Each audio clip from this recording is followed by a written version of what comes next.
Good morning, everyone. This is genericfool'stest. I am. Well, I am up. Well, I ended up waking up earlier than normal, late.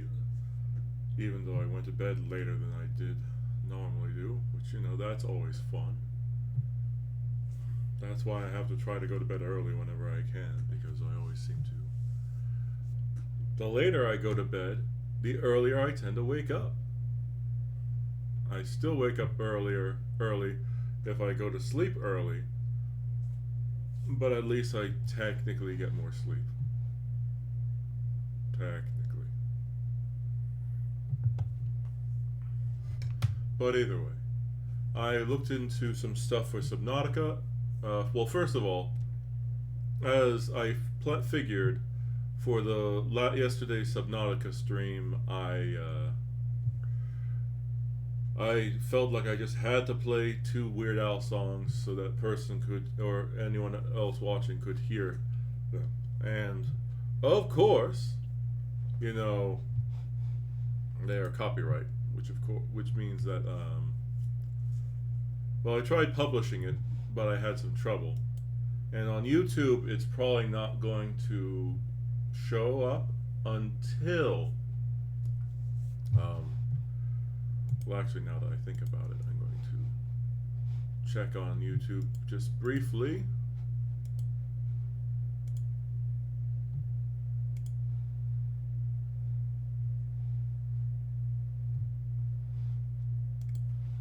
Well, okay, it's still not fully gone through on YouTube, which I'll probably need to mute or cut out the two sections with the Weird Al songs in it. I've been trying to publish it on Twitch, which, it may not. I just wish there was a feature like on YouTube, or if there is, I just don't know. I upload a lot on Twitch, or relatively speaking, I upload a lot, but I still don't know much because I don't really look into stuff much. I mean, I feel bad about that, but either way. Also, I've done some research into what I need to do next on Subnautica. It does appear that my after work stream will be the final one. So, it shall be called Let It Go.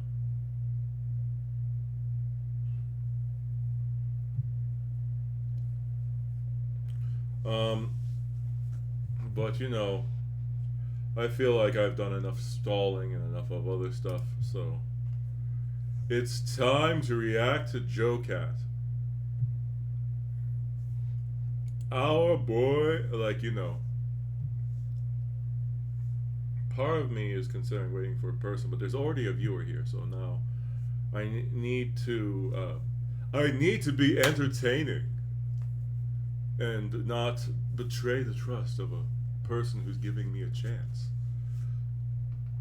So, Jocat is a content creator who originally became known for his A Crap Guide to Monster Hunter World, which actually I'll cover that one first before I continue on to 1 second, just going to add Monster Hunter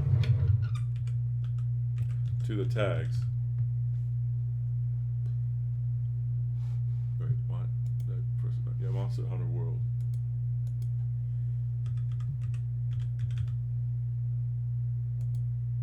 Alright. There we go. The stream has been updated. Now, he was known for originally doing the Monster Hunter World series, which then, after doing Monster Hunter World, he decided to go into the D&D 5th edition and cover like A Crap Guide to D&D 5e. He then started doing, or what was more recent, which, oh my god, that was 3 years. Man, I am feeling old. It's like, wait, it couldn't have been that long ago. I mean, the most recent one I think was done a few months ago. I think. But the crap guide to Final Fantasy 14 is the latest thing that he's been doing. Some people canceled him, or tried canceling him and harassing him for a very stupid reason, which is he sang a song about how he likes girls, which I'm pretty sure it's not even his song. He just did a cover of another song because somebody requested that he do that cover. And it's not even like he was being gross, but you know how people are these days, how certain people are these days. They were just like, oh my god, you like women? And you're saying you like every kind of woman? You are a pig. Which, you know, that's kind of dumb. Because those same people, if you say that you have preferences, they're just like, oh my god, you don't like that other person? It's just like, come on. No. In spite of how I complain about that certain left-leaning group of people, I am a very left-leaning person. I'm not a communist because communism doesn't work, but just because, well, we're not getting political. So let's get into the thing that I was supposed to do. It's been almost 10 minutes. Jesus, I'm sorry about that. But yes, let's continue. So Monster Hunter World is coming to PC soon. That means there's going to be a whole bunch of nooblets that aren't going to know how to play the game. And because I am the most well-known Monster Hunter content creator and greatest Monster Hunter player in the whole world, I know people are just clamoring for a guide from yours truly. Forget Gaijin Hunter. This is the costume that he wore in his future incarnations, in the D&D crap guide and in the Final Fantasy 14 crap guide. It is his Monster Hunter World outfit, where he's wearing the Corinne pants, which are basically, you know, that like thong. I have no idea what that is, and that he's also wearing a Wiggler head. So a bunch of people mistakenly think that he's a dragon or has a dragon head, which is not the case. He's wearing a Wiggler, hood. Forget Eric's Gaming because they have no idea what they're talking about. Welcome to a crap guide to Monster Hunter.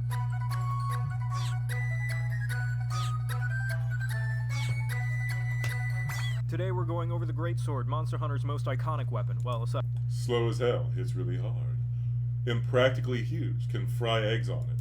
From the sword and shield. It's a weapon that's really good for people who are used to being disappointed because you will never hit anything with this weapon, as it's slower than a tortoise on its way to a Monopoly game at the DMV. But on the off chance that you do hit something, you do some pretty decent damage. Not as much as a sword and shield, but it's comparable. When you ready your swing, there are 3 levels of charge, each one doing more damage than the last, like masturbating multiple times a day. And like masturbating multiple times a day, if you overdo it, the next hit won't be as powerful. On top of this, you can tackle out of a charge, but if you do this, you are a wimp. No one tackles out of their charge. You're gonna commit and see that swing go through because you're not some pansy bow user canceling their shot to preserve stamina and reposition like some kind of Khonshu sympathizer. You're swinging a goddamn great sword, and you're gonna stand your ground like the Great Wall of China, mostly ineffective but too much of a visual marvel to be torn down. And actually, not true. There was a controversy a while ago because I guess some local Chinese contractors literally dug a hole or like broke part of the wall to just build something, and they didn't bother contacting the government.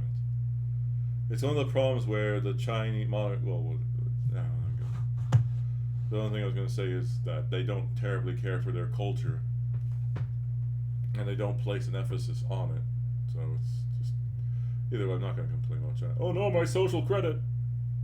lastly, there's one more move in the Greatsword's arsenal, but it's a very dangerous one that can rip the fabric of space and time if used without proper constraint. In fact, you used to be able to do this regardless of your weapon in the previous games, but it's been removed in Monster Hunter World, save for some specific circumstances. A secret technique passed down for generations, one that the Elder Dragons hide in fear at the mere mention of it. This move is the kick. Really, all you ever have to do if you want to win any fight, simply kick the monster and you cannot lose. Now you know how to use the Greatsword. You're welcome. What the fuck was that? It was such a weak looking kick too. It's like, yeah, and then the big old Dino Dragon falls over.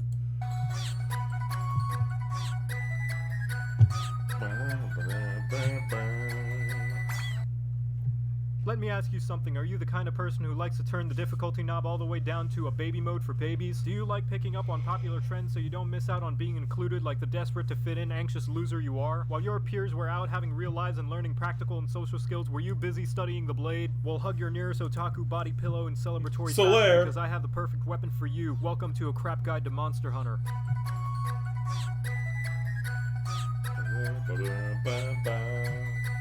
The longsword couldn't be any easier to use if the monsters you were fighting had frenzy cancer and were on life support. That's right, I just said what everyone else is thinking. Your reach is so far out there it could be mistaken for a flat earth theory. And your swing arcs are so all over the place and so fast like some kind of sword and shield wannabe, it turns the game into a cakewalk, like picking Bayonetta. This is a weeb weapon, perfect for anyone who unironically likes Sword Art Online and wants to anime it up. The most anime move being the Helmbreaker, where you launch yourself up the monster, slashing down and causing residual explosions after the initial cut. I have no idea why it does this, but if I had to guess, it's by the power of pure weeb seeping into the monster causing cringe damage. The other anime move is the Foresight Slash, a stance that counters any attack that comes your way, and because I'm so good at Monster Hunter, I don't feel the need to show you all the footage of the myriad of times I was able to pull it off, because I totally did pull it off every time I used it. Stop asking so many questions. However, there is a catch to these moves in that they're reliant on your spirit gauge, like a preteen reliant on their parent to bring them to that upcoming anime convention full of neckbeards. You fill it up by doing normal attacks and expend it by pressing R2, chaining together wide flashy swings. So, I'm going to bring this up because I've been, like, you know, saying cringy things since the start of the stream, but,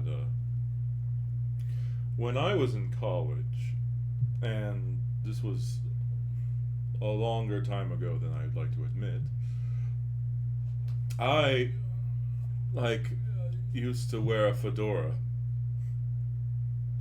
and I did have swords.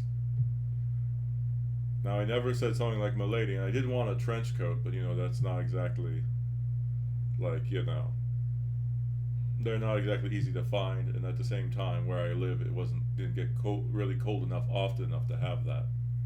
I still think trench coats can look cool, but, you know, it depends on who's wearing them and how you carry yourself. It's also just kind of ruined now. At the time, the whole neckbeard thing wasn't exactly as common. But yes, I was in fact the fedora wearing weirdo. My dark history. Oh no. I actually have no idea what happened to them, because I don't think I threw them away or anything. But either way, I just started wearing hats because I had a friend in college who looked really cool in his. But either way. That cannot bounce no matter how tough the hide of the monster. As if this weapon wasn't easy enough already. You finish it off with a roundhouse slash, increasing your damage to a maximum of 3 levels, and pose for the camera while dramatically sheathing your weapon. Seriously, what the hell is it with anime and sheathing swords? Your job as the longsword is to be an annoying little shit and interrupt everybody's attacks with your giant ass swing arcs. It's okay though, because you're at the top of the tier list and everybody only hates you because of how good you are. And definitely not because of how you jumped on the bandwagon because you saw it at the top of the tier list, like picking Bayonetta. And now you know how to use the longsword. You're welcome.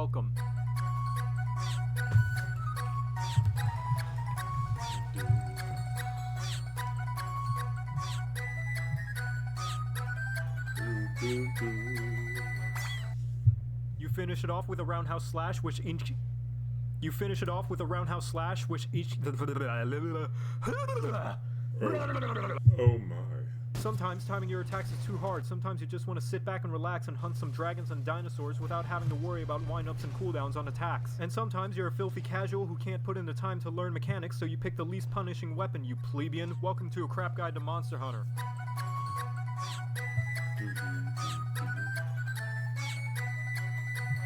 Dual wielding in the real world is impractical unless you're an extremely skilled fighter, so don't flatter yourself if that's the reason you pick the dual blades, because they require 0 skill in this game. All you ever have to do is button mash, and the cooldowns of each attack is so short, getting out of the way is no problem. There's no need to anticipate the monster's moves at all, just mash accordingly and hit dodge. It's just like playing Assassin's Creed. But hold on to your black eyeliner and better practice that intimidating stare, because by pressing R2 you go into Demon Mode, where you start running around like Naruto. And in this mode you can button mash extra hard, but be careful though, because in this mode you start to lose stamina rapidly, and if you use it too liberally, you'll last about as long as a nerdy college virgin. Attacks in this mode fill up a gauge similar to the longsword. Hell, I guess weeb weapons tend to have a lot in common. And while the gauge is filled, you have access to some of the damage and attacks of demon mode while you're recovering Hi, stamina. person. How are you?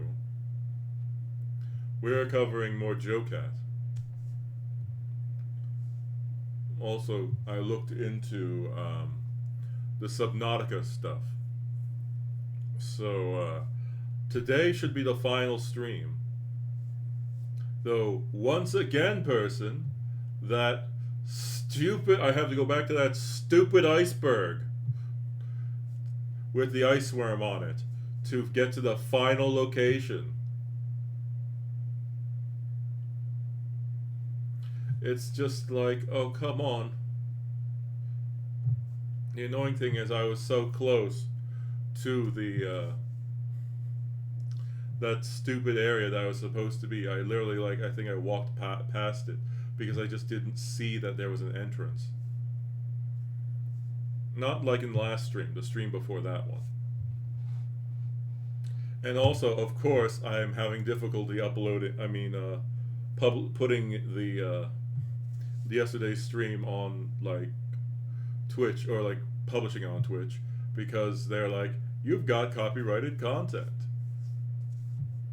And on YouTube, it'll probably be a while before I get to, it successfully uploads, because I need to mute, or I need to ask YouTube to cut out the parts that are copyright or copywritten. But you know, that's not. Yes, it's totally your fault, person. It's not my fault for playing something that I knew was copyright. It's just, and it's not like you asked me to play it. I mean, yes, it's completely your fault. That's always. What do you mean, admitting my own fault? How dare you? I am faultless. Actually, I'm just going to check that. Let's see. Okay, yes, it is blocked. See details. Select actions. Trim out segment.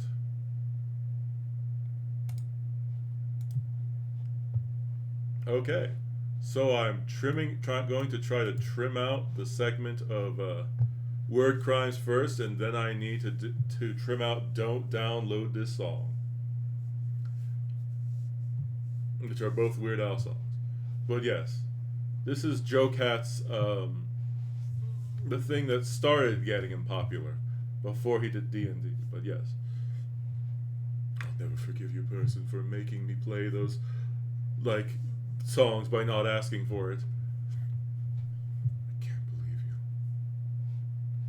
I can't believe you at all. But yeah, no.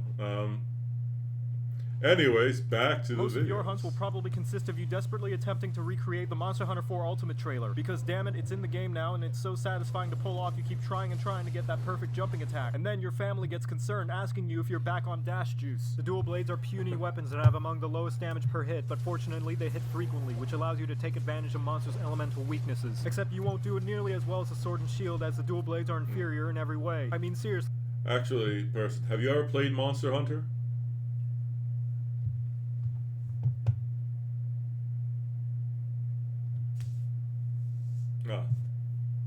For me, I like the grind, but for me, Monster Hunter has a bit too much of a grind. Or, to be fair, when I last played it, it was, I think, in college? I don't know. Monster Hunter is another old franchise. I don't know. I like Dark Souls and the Souls-like games. Because, you know, as much as people complain about the Souls series, if you know how to play the game, you can beat those games without leveling up.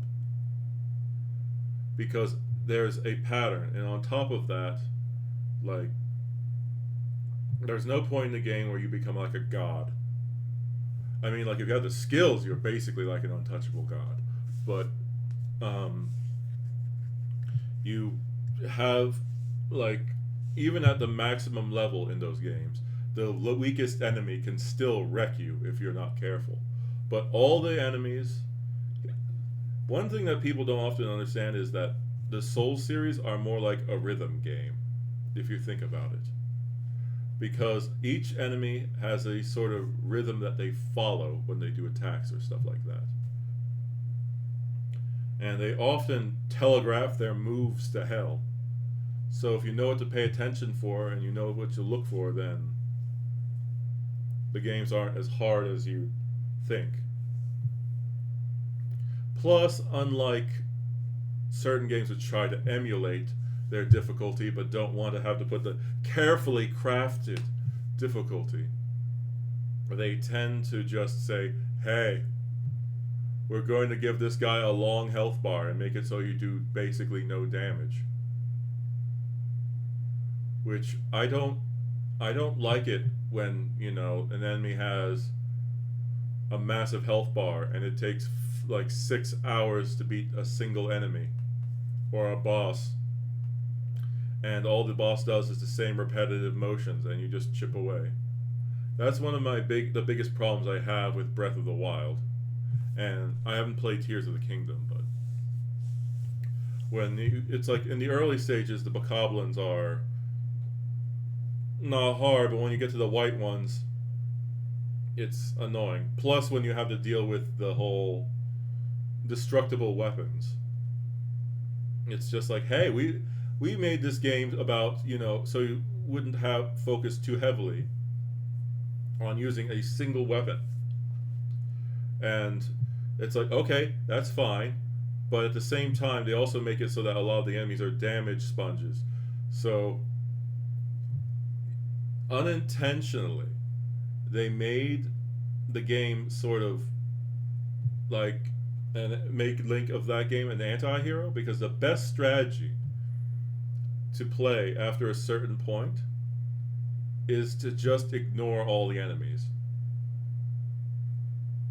or run away from them. Because if you have a ton of high level weapons, you don't want to waste them on low level enemies. So seeing the hero of the wilds, or Link, run away from enemies because he doesn't want to lose his like very rare items, is kind of funny, but it's also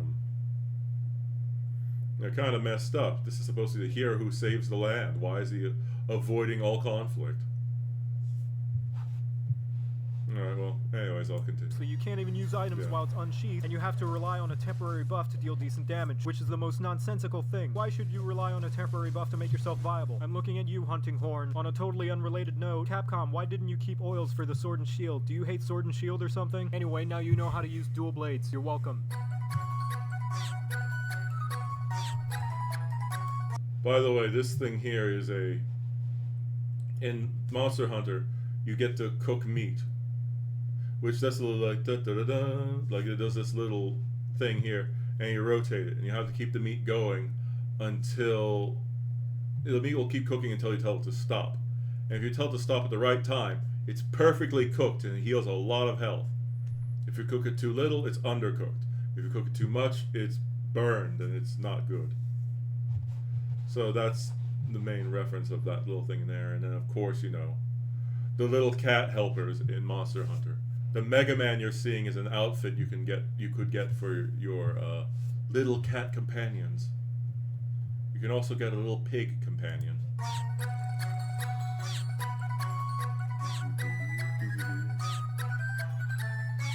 Oh yeah.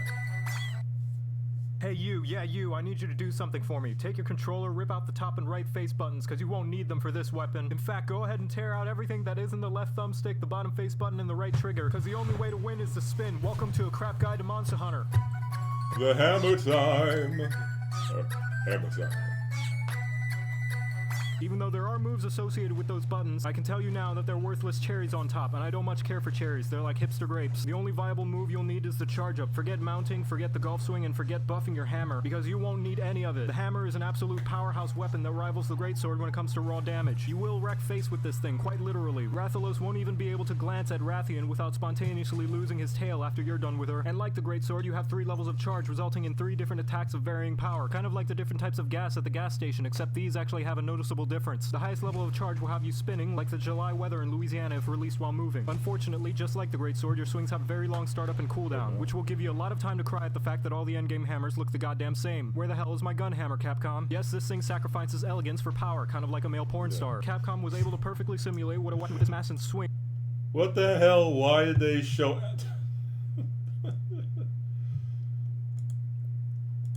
This is not a porn star. This is Dan Avedon. Or rather, Danny Sixbang. He's a musician. I've played some of his songs before. I think I have played his songs on here. Like, the song I played for you that one time, No Reason Boner, is one of his songs. I like coleslaw, but not that much. No Reason Boner. It's kind of funny. His bandmate, the guy who's like dressed up as a ninja, is his name is Ninja Brian in the band, but I think his name is Brian Wecht. He is a theoretical physicist. He was living the dream. He was a theoretical physicist that moved to the UK because he was a teacher. He taught theoretical physics in a prestigious UK school, like college or university.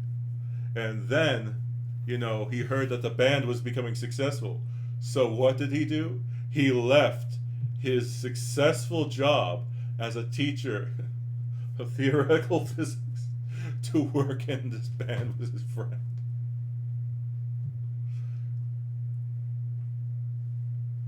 Like, yeah, no, it is great, but I'm not going to play any more of their songs. I don't want to have any more videos like copyright struck. Capcom was able to perfectly simulate what a weapon with this mass and swing would do to a real-life monster, and they deemed it too powerful. It's part of why you have to sharpen an otherwise blunt weapon. So they toned down the one that we got in the game down to 10% of its full potential, which is only 0.025 of that of the Sword and Shield. In fact, I was able to hack into the game and reintroduce the since removed code, and this was the result.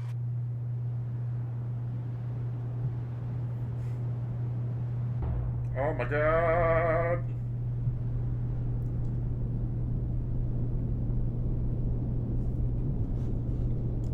Also, fun fact. Just because there's a mushroom cloud does not mean that something is a nuclear explosion. Big enough regular or non-nuclear explosions can also produce a mushroom cloud. The more you know. And there you have it. Now you know how to use the hammer. You're welcome. And by the way, thank you for 1,000 subscribers.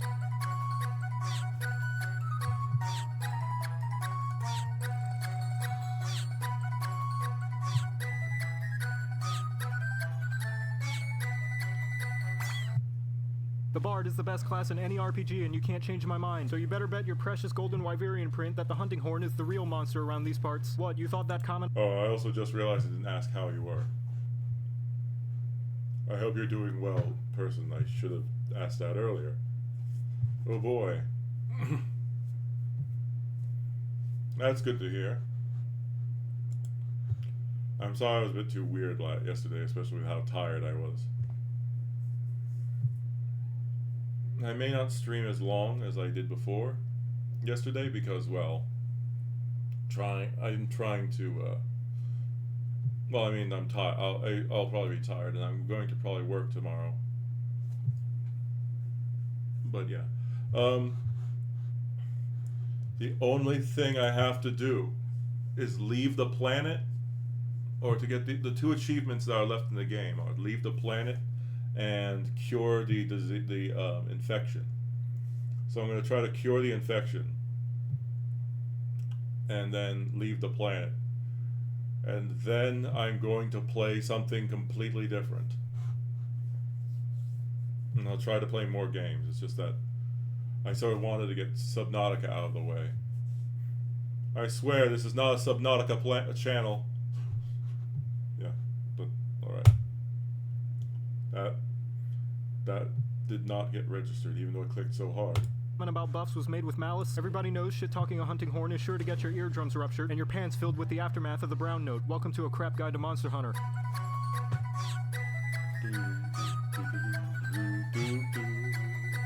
Take the raw damage and wrathy and uglifying knockout capabilities of the hammer, and slap on the ass-kicking power of music, and you have yourself a weapon that wouldn't be caught dead under the label of support. But I guess nothing will stop developers from trying to tell you how you should play their game. But don't take this support weapon for granted. This thing does impact damage just like the hammer, so it's great for breaking monster parts like my heart after a long-term relationship ends in disaster. But on top of this, each button press corresponds to a different colored note, depending on if you hit the top face button, the right face button, or both. Then, once you have the proper notes lined up, pressing R2 lets you play a song to buff both you and your allies. But don't prematurely end that performance of your amateur high school band that's not quite good enough to sound like a legitimate band, but not quite awful enough to be ironically enjoyable, and it's just in that awkward place where it makes people uncomfortable just yet, because playing it a second time quickly after the first increases the buff's potency. And if you're good enough, like me, you can line up several songs to play at once. Just remember to sharpen your horn if it starts to sound a little flat. Yes, I know, what an original joke, I'm such a comedy genius. Don't let anyone tell you you're the heel bitch, because you're so much more than that. Besides, if you so wish, you can choose not to give them that health recovery that they so desperately need for some sweet karmic justice. Screw you, guy, I'm a giant loot-wielding badass, not some loser support that can't pull their DPS weight and has to rely on gimmicks to make a decent contribution to the hunt. What do you take me for, the light bowgun? Now you know how to use the hunting horn, you're welcome.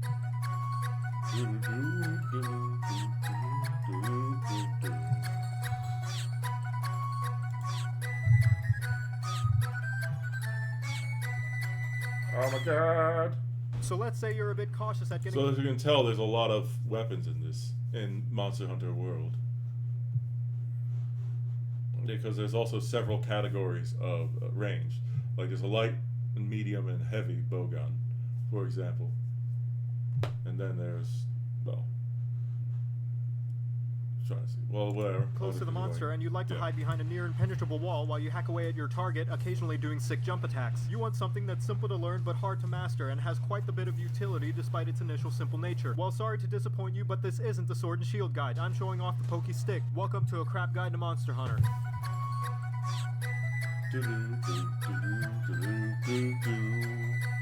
The Lance is the closest thing Monster Hunter has to a tank class, and although its blocking abilities aren't nearly as good as the Sword and Shields, it is capable of keeping you solidly planted and unmoved by some of the heaviest attacks the New World can throw at you. Though you cannot kick from the guarding position, you can do something almost as good. That is, by pressing the right face button from behind the shield, you can activate a counter that actually works. No, I'm not still salty about the longsword, shut up. And even if you don't get attacked before the counter timer is up, you'll throw a powerful lunge like some insecure nice guy sending insults to a girl who didn't immediately respond. Hey, beautiful, what you doing? Wingspan, I'd hunt you. Fucking bitches always sucking for wearing dicks, so I bet you rather think fucking game like me when you were a whore. I was sleeping with the... You fucking bitch, I hope you will get poison sucking off Ruffalo's. On to his 3 a.m. But you know, just... There needs to basically be an academic class in school to teach people how to, you know, not be like this. You'd be surprised how many people are like this. I mean, I was never like this. I mean, don't get me wrong. With how little I interact with other people, I potentially could have turned out like this. But, I mean, especially with how things are these days. I mean, when I was growing up, there was, like... When I was young, social media wasn't really a thing. And even then, when it started becoming a thing, like, I wasn't interested. Which is why I'm so out of touch with social media, because I've never really used it. In the end, I just didn't... I felt like I could just text my friend. To give you an idea of how dumb my thought process was, is like, why the hell should I use social media when I could just call my friends? And then at the same time, I also had a phobia of calling people on the phone at the time. So, you know, I was like, I can just call my friends, but I'm too scared to call people on the phone.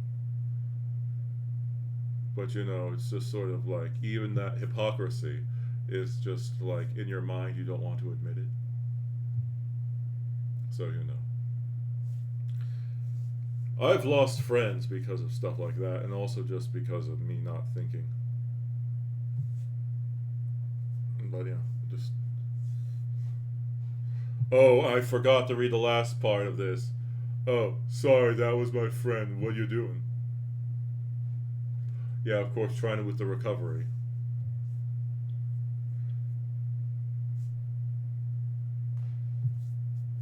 But you know, it's just basically people who are insecure, and they're basically just like, oh no, she's going to reject me. Well, before she rejects me, I'm going to reject her.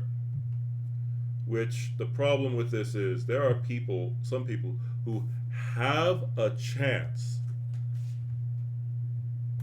but because they get so insecure and feel like they need to go on the attack, that they end up, like, you know, ruining any chance that they had. Hang on 1 second. Just trying to make sure that my phone's properly charging.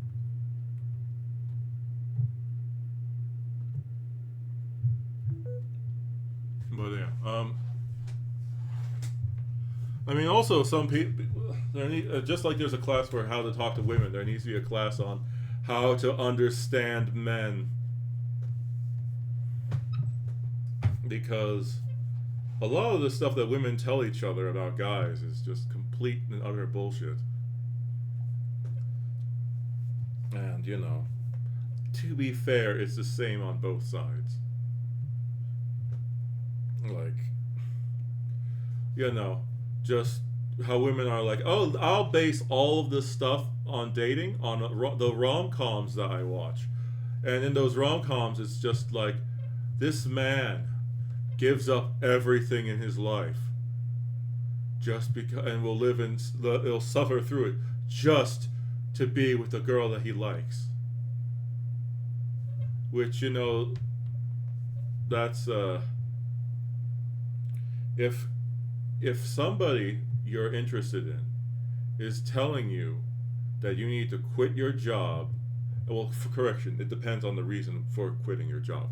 If they're telling you to quit your job because your boss is literally abusing you and isn't paying you, then that's a good thing. The annoying thing is there's always an exception to something. So you can't just say, don't do this, this isn't bad. Like, you know, don't hit people is one thing that you can say, which, you know, most of the time it's true. But if someone's trying to stab another person, then, you know, hitting them or knocking them down or restraining them is a good thing. But, you know. But, yeah. You know, or then going like, or have you seen the meme where it's just like a guy who's like looking sad and he's being hugged by his girlfriend from behind, and he's like, when you're devastated by your financial issues and your main financial burden comes to cheer you up.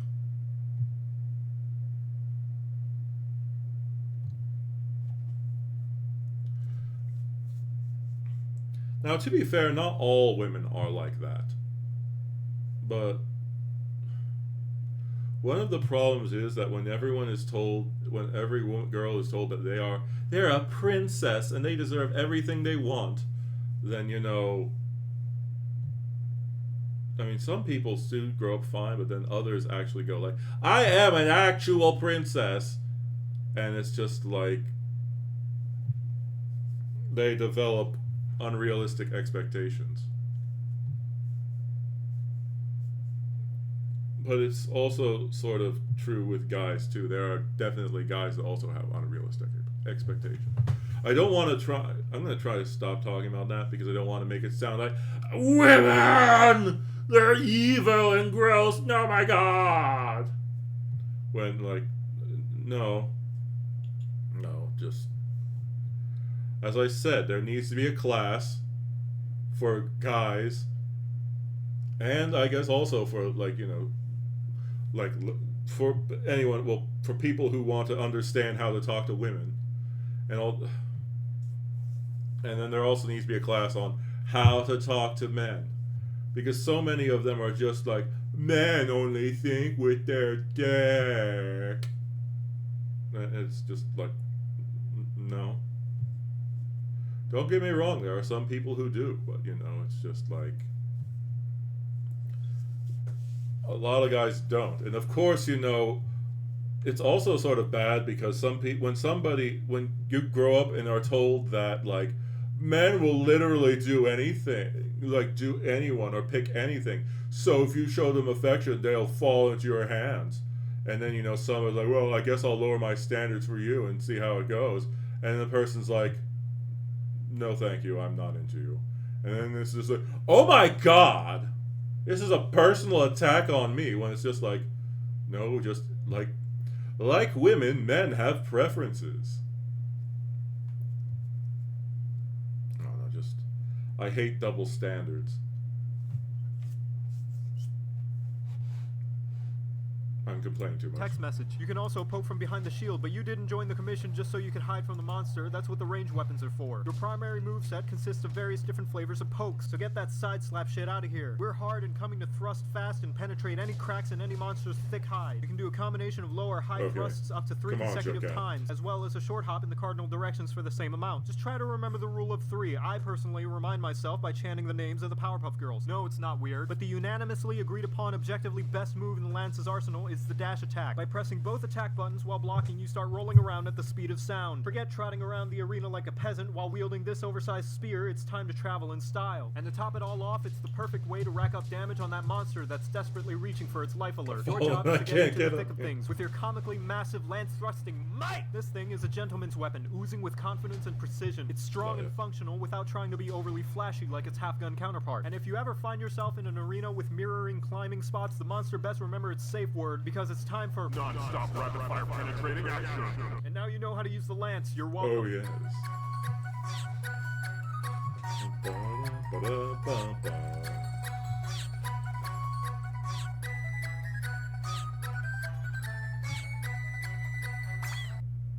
Let's say you can't decide between using a ranged or melee weapon. You want to be well protected, but you also like getting up close and personal. The lance is cool, but you know what would be cooler? If we slapped on a huge-ass gun and bayonet at the top. Well, I'd say that's a weirdly specific set of tastes, but as strange as it is, there... Bitches love cannons. You probably don't get that reference. There is a weapon like that. Welcome to A Crap Guide to Monster Hunter.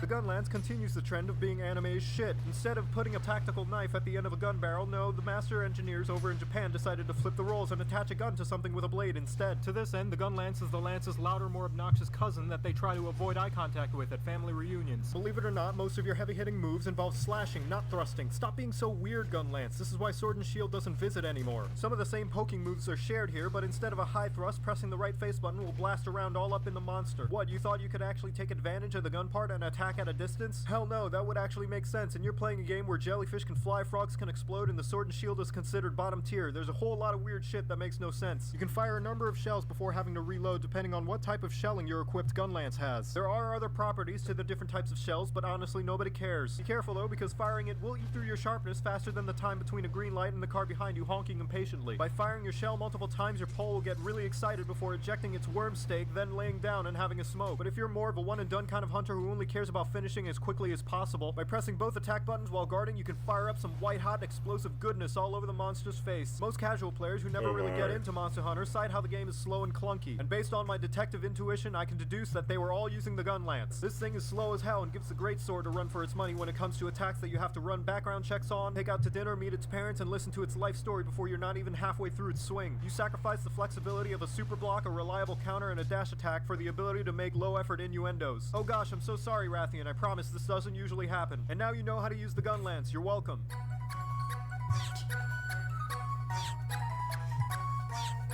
Ah, yes, indeed.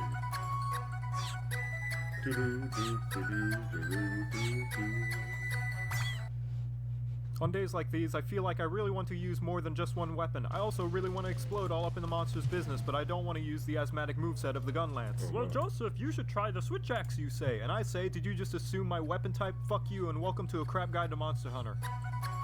Oh, yeah. He got better with the later ones. I'm just playing this because, If you ever feel like you don't fit into any one weapon style and identify as weapon fluid, well then it's just your luck, because on today's installment of So, basically, this, as I said, this was the first one. I mean, he made content before this, but, And also now he's doing like a D&D campaign. Like, let's see.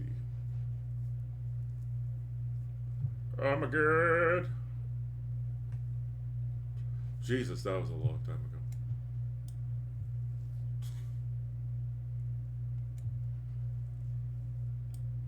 Let's actually check to see how long ago that was. Oh yeah, it was.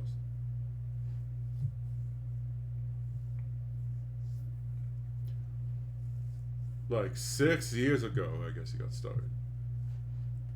Like he did the Monster Hunter World stuff, and then he did this.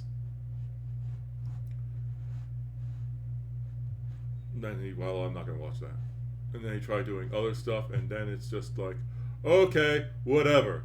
I'm going to do that. That's why he references like in his content that he did other stuff. But yeah, no, he got a lot of like his stuff other than the crap guys did not go too well. So, but he ran out of Monster Hunter things. So it's like D&D, and then it's just like okay. And of course that also did excellent. And then he was just like okay, I've already done everything in D&D. Final Fantasy 14. And then of course, it's just like, yeah, and then of course, he got canceled and harassed. But yeah, no, he's a pretty bullshit good guy. Weapons, we have the transforming switch axe. If you took the endless combos and power building of the long Swingity swooty, reloadings for bitches. More than meets the eye. Manly DPS. sword and temporary buffing stance of the dual blades and combine them into something that actually requires skill, you'll get this engineer's nightmare of a weapon. By default, you'll be in axe mode, where everything you do is average. Average move speed, average attack speed, average damage, it's all pretty mediocre. However, instead of needing to take years of hormones, therapy, and unwarranted abuse, by pressing R2 you seamlessly transition into sword mode, where your move speed is traded off for stronger attacks that can charge up a meter similar to the longsword that once maxed out will have you discharging files based on your equipped switch axe. Your sword mode does require time to recharge though, so be sure you give it some time to rest, maybe tuck it in, read it a story, perhaps some bed and breakfast, and a foot massage. If it weren't for the fact that the more longsword was cheap training wheels viewers. on training wheels and the sword and shield is the only obvious choice, the switch axe is perfect for anyone who's absolutely garbage at Monster Hunter, i.e. most of you. In battle, you'll be going back and forth between modes like some douchebag making jerk-ass comments and backpedaling depending on if he's criticized or not. But forget all that, just like the gun lance, the only move that actually matters is by pressing the right and top face button simultaneously, you'll start building an elemental discharge. But don't stop there, like I said, the switch axe requires a lot of love and support. So once it starts, be sure to mash the top face button like you're a parent shouting at your trophy child that if they don't make the goal, you're gonna have to bust out the studded belt, like the caring and responsible parent you are. This will unleash a devastating blow, and if your sword mode has been fed up nice and fat, you'll climb up onto the monster who won't be able to shake you off no matter. There's a old saying, which is, I guess, what is it, like, so it's like something this whole, what is it, like, it's a, okay, let's see, yeah, let's,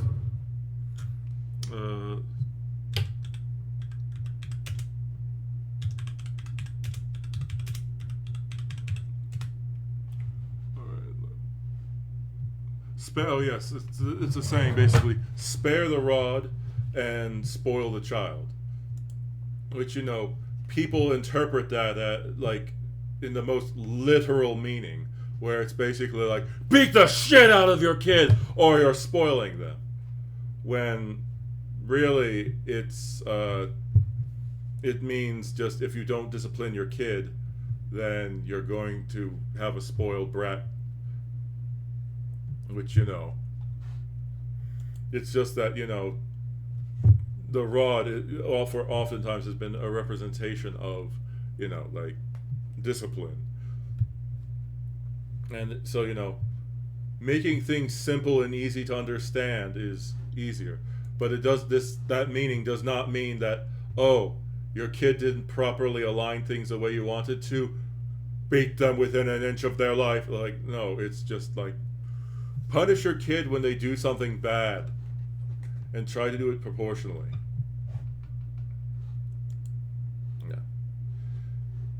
Yeah, well,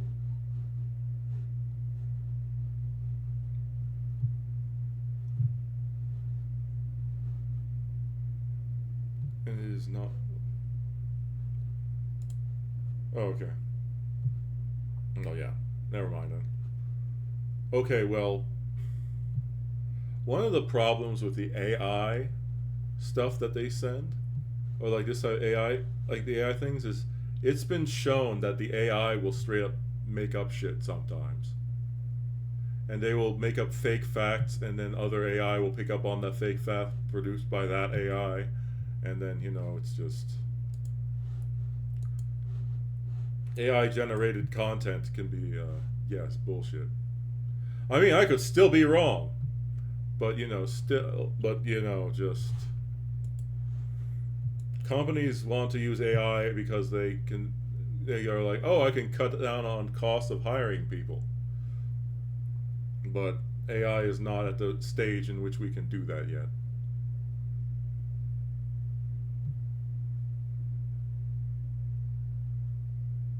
No. Well, yeah, but you know, it's dumb. No matter how much Taylor Swift they listen to. And now you know how to use the switch axe. You're welcome. Yeah.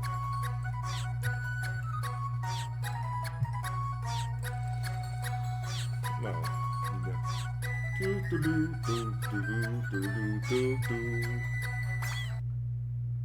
Every now and then, we feel pretty content with ourselves, satisfied with our own capabilities Sure. and limitations. But then Yeah. there's always a younger and more successful No. new hotness coming along, showing us that there will always be someone to pass Oh my god. the torch That's to like- and carry on the legacy to meet and maybe even surpass our own expectations. So if anyone can show me a weapon like that, I'd gladly drop the sword and shield, because it's certainly not this mighty morphing monstrosity. Welcome to a crap guide to Monster Hunter. 2 transforming weapons. If you ever feel like you're the smartest person in the room, firstly I'd like you to look up the Dunning-Kruger effect. Then I'd like to introduce you to the Charge Blade, a weapon that Do you know about the Dunning-Kruger effect, person?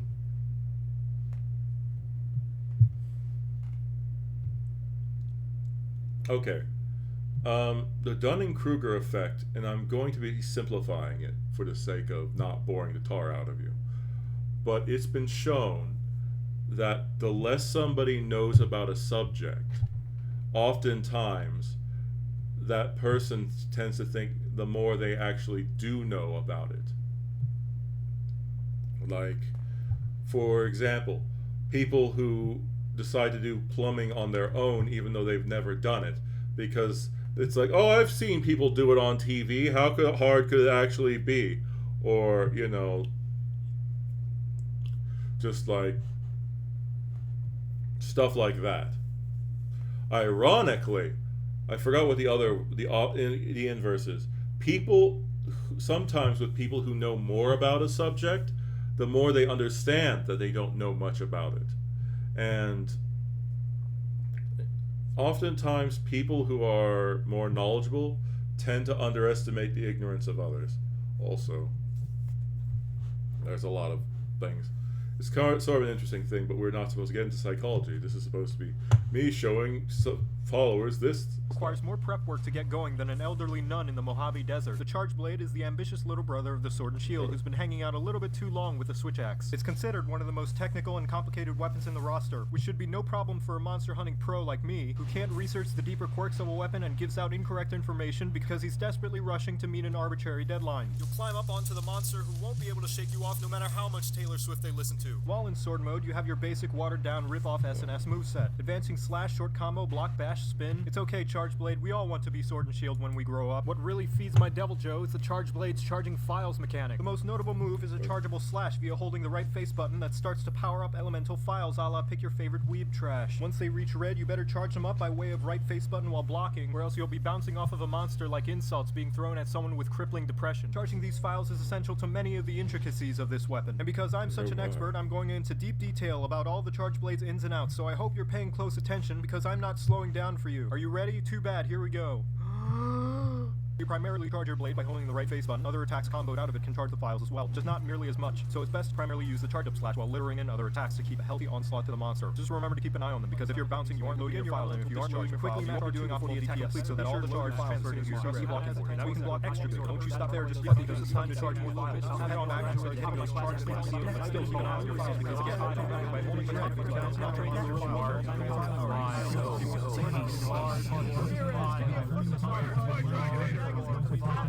You got all that? Good, because I'm not repeating it. Now you know how to use the charge blade. You're welcome. You know, we hunters can be pretty ruthless sometimes, showing up to a monster's habitat and wailing on them when they were just minding their own business. And no matter how many times they think they've killed us, we always show up again and remind them what the definition of insanity is. So I find it pretty easy to empathize with the beasts when I could have sworn I swatted this fly like 2 hours ago! Get out of here, you scheming piece of shit! Rub your hands together! Just die already! Welcome to a crap guide to Monster Hunter.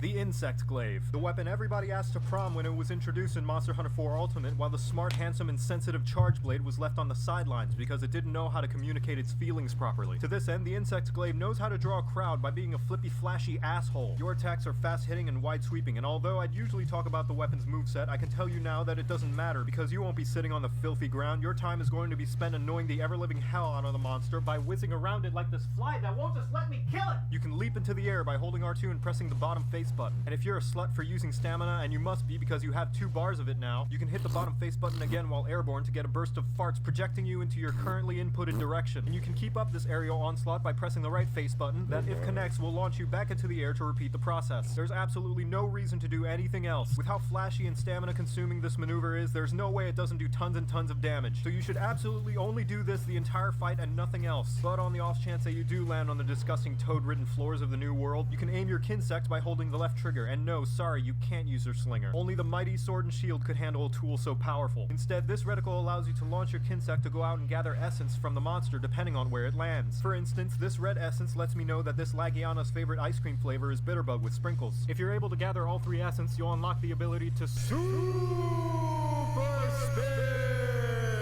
And if you're not a monster hunting pro like me and have trouble gathering the 3 different colored essence, you can press the right trigger while aiming to fire mustard at the monster. And every hunter knows bitches love mustard, so your Kinsect will fly in bombarding the monster while leaving little fart clouds of various benefits. And really, with the Kinsect locked onto the monster, you don't even have to do anything. Just sit back, relax, and watch the pretty colors. Now you know how to use the Insect Glaive. You're welcome. Ah, the ranged weapons, aka Khonshu sympathizers, because they never had to deal with the frustration of bouncing off the hard-shelled bastards. Good news for all you ranged weapon mains too scared to be hurt by the big angry monster, because in World they've been overhauled so that using them doesn't feel like shoving a kebab of 5 cacti up your ass. Now it's more like 2 cacti and a soft pillow instead. Welcome to a crap guide to Monster Hunter. Oh my. The light bowgun. The light bowgun is kind of like the sword and shield of ranged weapons, except if it was lame and had to catch his breath every 5 seconds. It's fast, it's simple, and you don't have to sacrifice mobility like a Pew certain pew other pew, slip and slide, reload assist, all the way. Heel slide. the Rambo movie buff. Look, it's even got its own cute little version of a shield bash. Unfortunately, the biggest reason the light bowgun doesn't reach the godly status of the sword and shield, aside from how you can't use items while it's unsheathed, is because its power is finite. You rely on ammo, and all of the range weapons have a mechanic called critical distance, where like Goldilocks, you have to find the range that's just right for the ammo that you're shooting, or else you might as well be giving the monster a really bad massage with what little damage you do outside of that range. On top of this, when firing one of the various types of status building bullets, you do squat for damage. This is part of why, more so than the hunting horn, many people consider the light bowgun the real support weapon. But I know a setup to turn it into a DPS machine. You see all these different types of ammo? Fuck them, we don't need them. This right here, this is the only type of ammo that actually matters. It can sever tails, it ignores armor, and you don't have to settle on carrying less than a quadriplegic toddler. And of course the new mechanic, you can lay down wyvern blasts, they're trip mines, it's not that hard to understand. You know what, I think I've been too hard on this thing. So let's slap on some wide range, load up on projectile lime juice, and shoot up some friends with delicious drugs. We're going full support, baby. Oh, you low on health, let me fill you up. Hey buddy, I think you can use some damage buffs. Boom, now you're rock hard. Ain't nobody gonna be able to topple this wall. Yes, please get hurt more, don't worry. I'll make sure your strong bulging health bar won't get too low. Now here, take this healing shot. Eat it. Now you know how to use the light bowgun, you're welcome.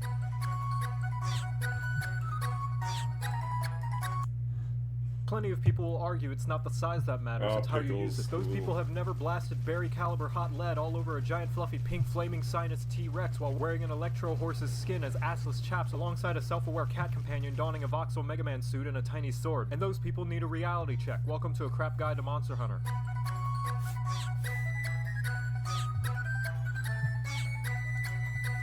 If you've wanted to use an actual gun and not a practice in patience, Spit hot fire, more DACA, big dick energy. Ramirez, shoot that yog. The heavy bow gun is great, since you can deal damage at a distance that could actually justify the title of range weapon. Every ammo type the light bow gun can use is also available to the heavy, plus a few extras. The only thing not carried over from the tiny whiny plinker flinker is the Wyvern Blast. Oh no, how sad. The additional Rathian spankingly awesome ammo types include firing frickin' mortars from the sky, and the gun lance's Wyvern fire without needing to wait for the weapon to cool down. Having trouble keeping it up, gun lance? Heavy bow gun over here just shot its load, but it can go 4 more rounds already. In place of the amazing Wyvern Blast, the thick long rifle has 2 special ammo types, Rambo Heart and Boring Snipe. Boring Snipe is boring. You lay down to fire a single piercing shot and see the return of cringe damage. Rambo Heart, on the other hand, lets you daka until the Aptonos come home. And while you probably don't do as much overall burst damage as a Boring Snipe, what you do, I said doo-doo, is spray a whole lot of berries and rack up some nice KO damage. Boring Snipe might be a burst of pleasure all at once, but Rambo is a constant burn. Ooh yeah. While the light bowgun is busy applying status ailments and trying not to get pushed into lockers, your role as the heavy is to light them up and keep at a safe distance, since your dodge covers a surprising amount of ground despite its slow speed. I feel like these videos are more like, you know, actually him trying to say some stuff while not being as funny. Eh. There's only 2 more after this one, so I your guess overall larger clip size means everybody likes a heavy bowgun party because a heavy bowgun party won't let the monster catch its breath. Why are you reloading? Did I say you could stop? Now you know how to use the heavy bowgun. You're welcome. Oh my. They call it tactical, but you should never retreat from a monster. It shows weakness, which they prey on. Prey as in at a church or a temple, not prey like a mantis would do. No, the monster will be setting on its knees, hoping you to stop the endless onslaught of pointy flying spears and constant balls dropping on them. And who could blame them? When has sending someone a bunch of obnoxious spears and balls ever worked out for anyone? Stop doing it. Welcome to... What?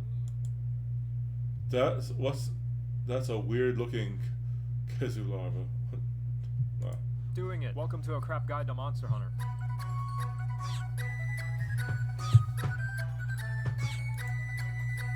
Everybody likes a cool bow and arrow. It's a sign of fine skill and precision. Just take a look at Legolas, Robin Hood, Katniss, Merida, Hawkeye, Green Arrow, Hanzo, Sylvanas, except that the one in World fires umbrellas, so it's a little less impressive. This last entry in the ranged weapons decides to go against the grain, trusting in the power of rope tied to a stick rather than gunpowder combustion. And although it doesn't require ammo to function, you are able to coat arrows with various different status effects depending on the equipped bow, which I don't get. If you're coating the arrows, what does it matter what type of bow you have? Moreover, why the hell does the bow affect the elemental damage of the arrows at all? My immersion is ruined, Capcom. I mean really, a giant lightning squirrel being thrown around by a walking pickle that shoots Coca-Cola out of its mouth I can handle, but this whole arrow business is just ridiculous. Back on topic, the bow went to the School of Greatsword, where you can charge up your shots up to 3 levels, but it skipped a few classes and had to bullshit the final exam. So instead of having to charge up the full way, you can circumvent the downtime by rapidly firing off arrows, each one reaching the next level of charge. And by hitting the right face button, you can fire off a shotgun blast of umbrellas, followed by a parachute dropping near infinite Gordos that seem to materialize from the void. But because the bow likes to cut corners like a low-budget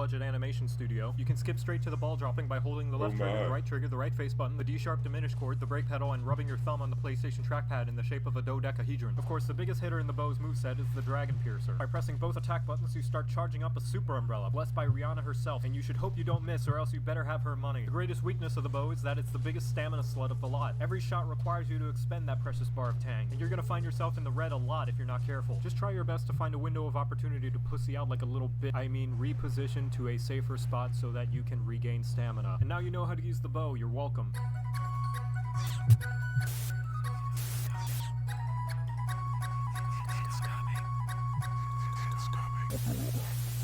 Sword and shield. Oh no! 1 second, I'll be right back. I'm gonna do something before work.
I am back.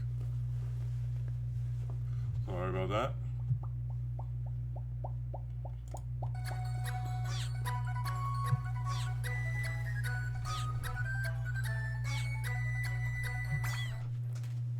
And so, no. How could you?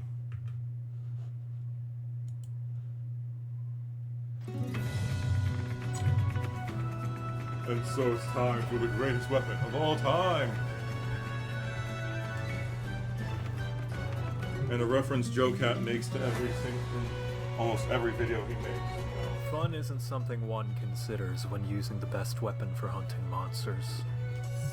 But this does put a smile on my face. The other weapons, they specialize, hoping to be able to fill a niche that caters to the hunter's playstyle, leaving themselves open to weakness. But the sword and shield, it laughs, for it has none. It's time. Welcome to a crap guide to Monster Hunter.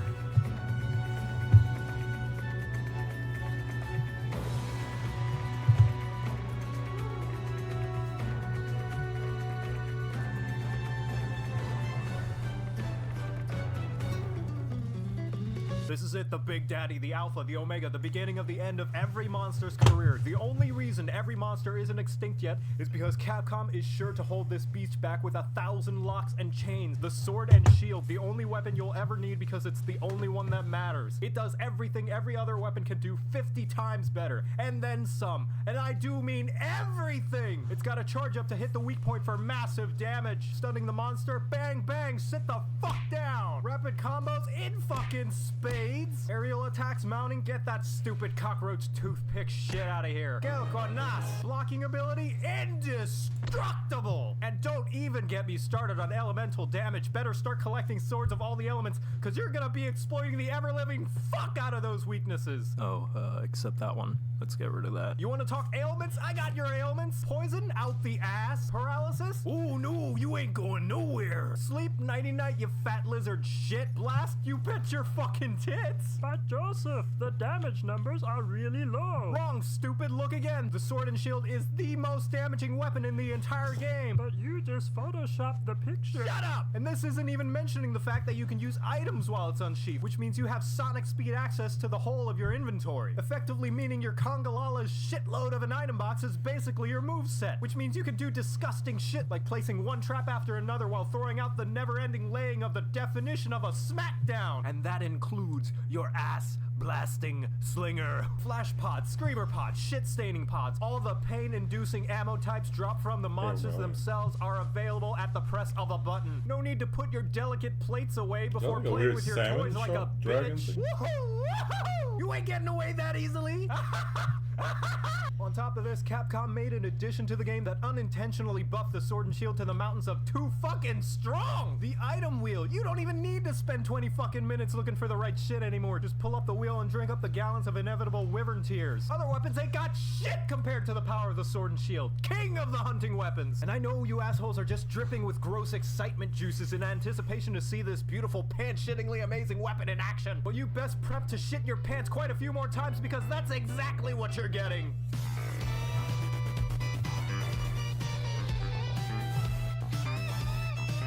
Ooh.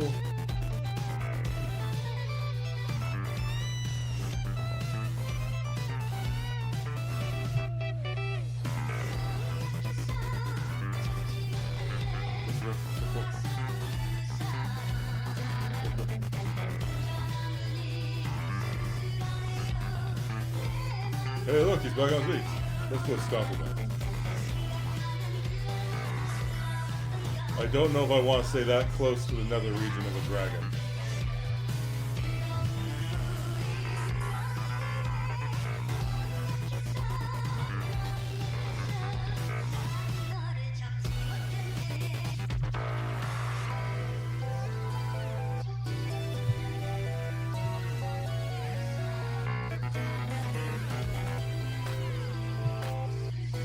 Oh, it's a thunder squirrel.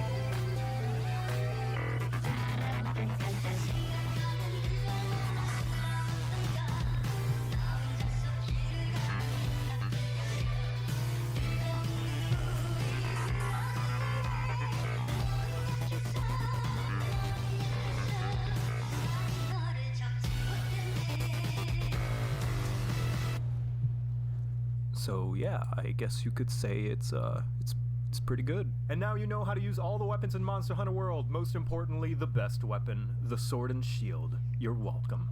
And truly, from the bottom of my heart, thank you all so much for watching.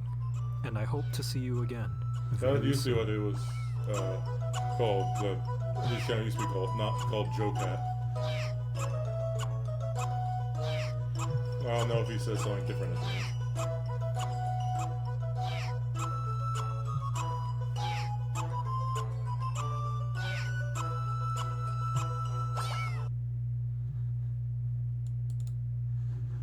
But yes. Oh wait, clear all. I don't know why that appeared, but that was a stupid thing. But either way, it's time to play some of the more recent videos for Final Fantasy XIV. What up, warriors of fartness? I bet you don't have the slightest clue how to play this eyeball-melting anime game. Oh, sure, you probably know that you can beat up enemies by clicking on them until they die, but do you know how to find a static in your FC to help you prog uwu? I bet you don't even know what any of those words mean, so sit down, shut up, and eat your gissel greens, because I'm gonna teach you what thee mayhap not knoweth. The gissel greens are eaten by chocobos. He is wearing a fat chocobo head. In case you didn't know. Thy noobliness, welcome to a crap guide to Final Fantasy. Perfect.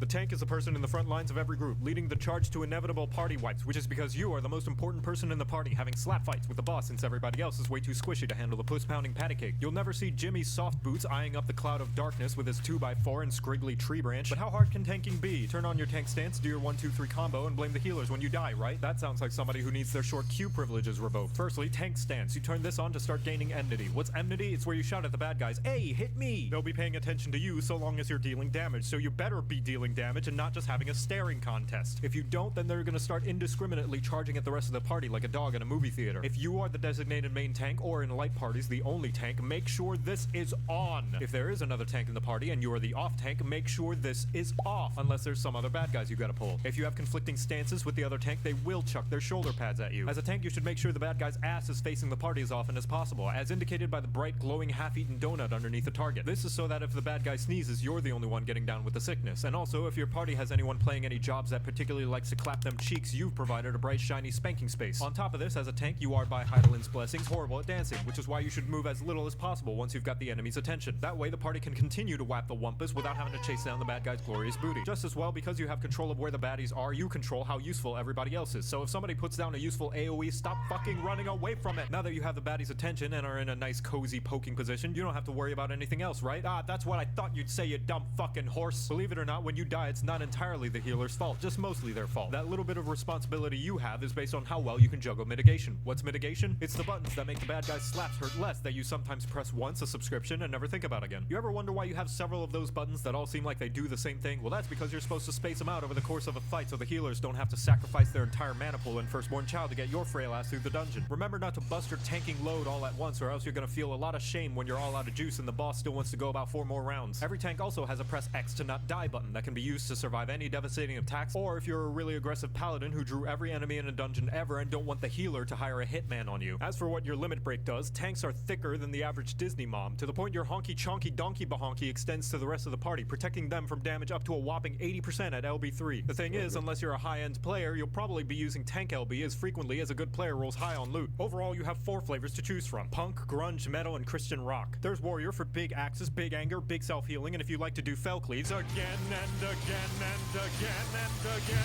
If you prefer more brooding than cruding, the Dark Knight is great for doing your best guts impression. You get a huge-ass sword, goopy black energy particle effects, and the literal best mitigation in the entire game. But it's balanced because they get the worst invulnerability button in the entire game. You press it, and then it makes you die. Gunbreaker is called a tank, but everybody knows it's just 3 DPS in a trench coat, as designated by the fact you get a fucking gun and your swings explode. But you have to be a hardcore gamer, since it requires a lot of cartridges. And finally, the Paladin, who tries to pretend they're a healer and caster, but only when the other healers and casters are looking. But fuck all that, because the most important thing is that you get the motherfucking sword and shield, baby! Try getting behind this wall of holiness, bitch! Now you know how to play tank, you're welcome.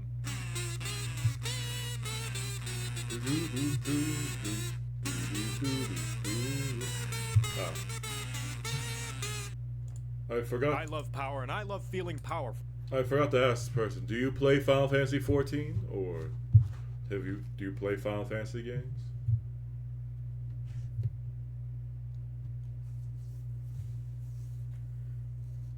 Ah. A lot of my friends play this game, but the problem with subscription games for me, where I have to pay monthly, is that I don't make a lot of money. And, you know, and I do lose out on, you know, meeting other people and also other things, that the benefits of, you know, playing online games. But I don't know. I'm usually more of a single player kind of guy. But well, whatever. I don't know. Maybe I'll try joining a guild that my friends are in on stream. But I don't know. I need to talk with them, and even then, I'm not sure I want to play this, because these types of games become like a second life. It strokes my biggly wiggly and forces lesser beings to bow down to my awesome might lest they taste my boot between their gums. Nothing has ever given me the same rush of adrenaline than knowing that everybody has to submit to my whims for their own safety. It makes my brain do the goody good chemicals and allows me to feel as though I have control over this truly unfortunate reality that the universe is slowly careening into an eventual heat death, and there's nothing anybody can do about it, as we are inconsequential specks in this cruel and uncaring universe. But none of that matters, because look at this, I can pull my party members into a pit that kills them. I find that hilarious. Welcome to a crap guide to Final Fantasy. You did notice, like, after that happened, you saw the guy who he pulled in there literally standing over his dead body. Teabagger.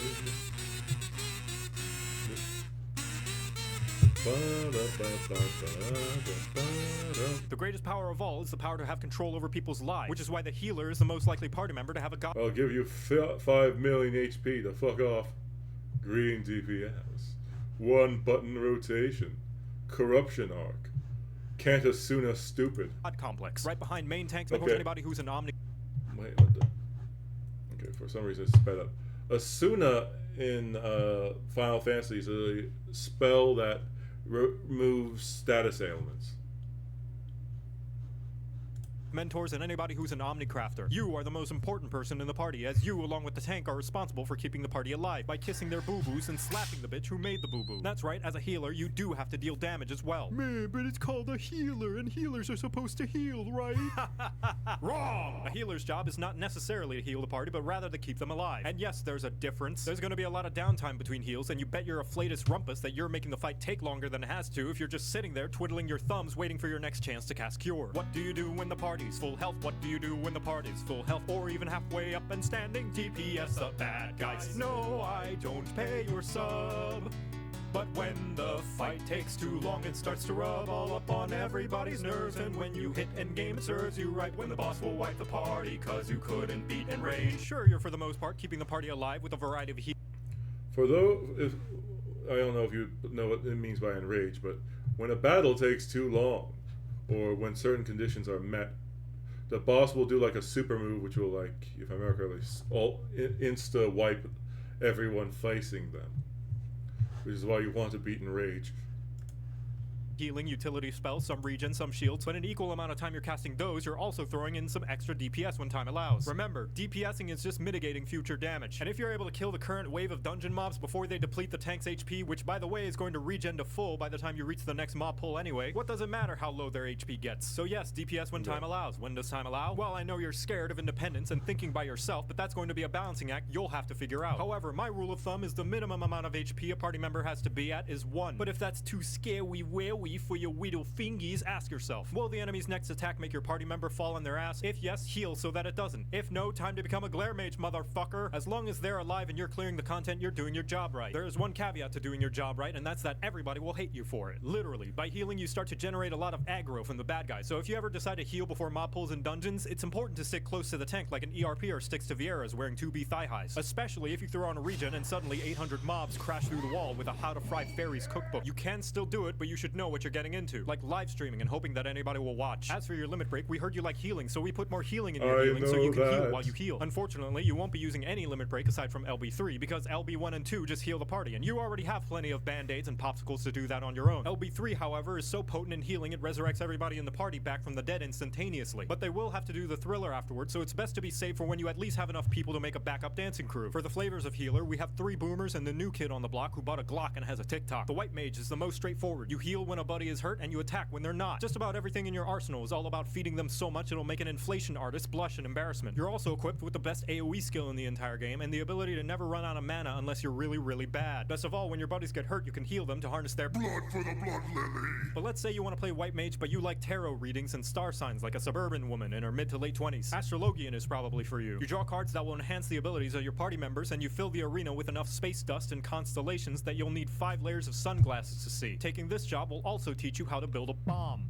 Don't worry, it's friendly. Scholar is a weirdo who used to hang out with all the bad DPS kids, but decided to turn their life around when they met a nice girl who supports them in their new hobby. Only problem is she knows nothing about your hobby, and you have to keep correcting her on fandom trivia. They're all about putting shields and defensive buffs that protect the party from taking damage in the first place. That way they can guess what? DPS even more. Also, your girlfriend can get sick. And finally, the new kid on the block, the Sage. A scholar who decided to stop being nice and pick up a gun that shoots lasers! Like Scholar, they also put shields and protective buffs on their party members so they can spend more time shooting lasers! How do they do this? After seeing Alphino change to the job, my guess is the Nullists are liquefied carbuncles. Rest in peace, Carby.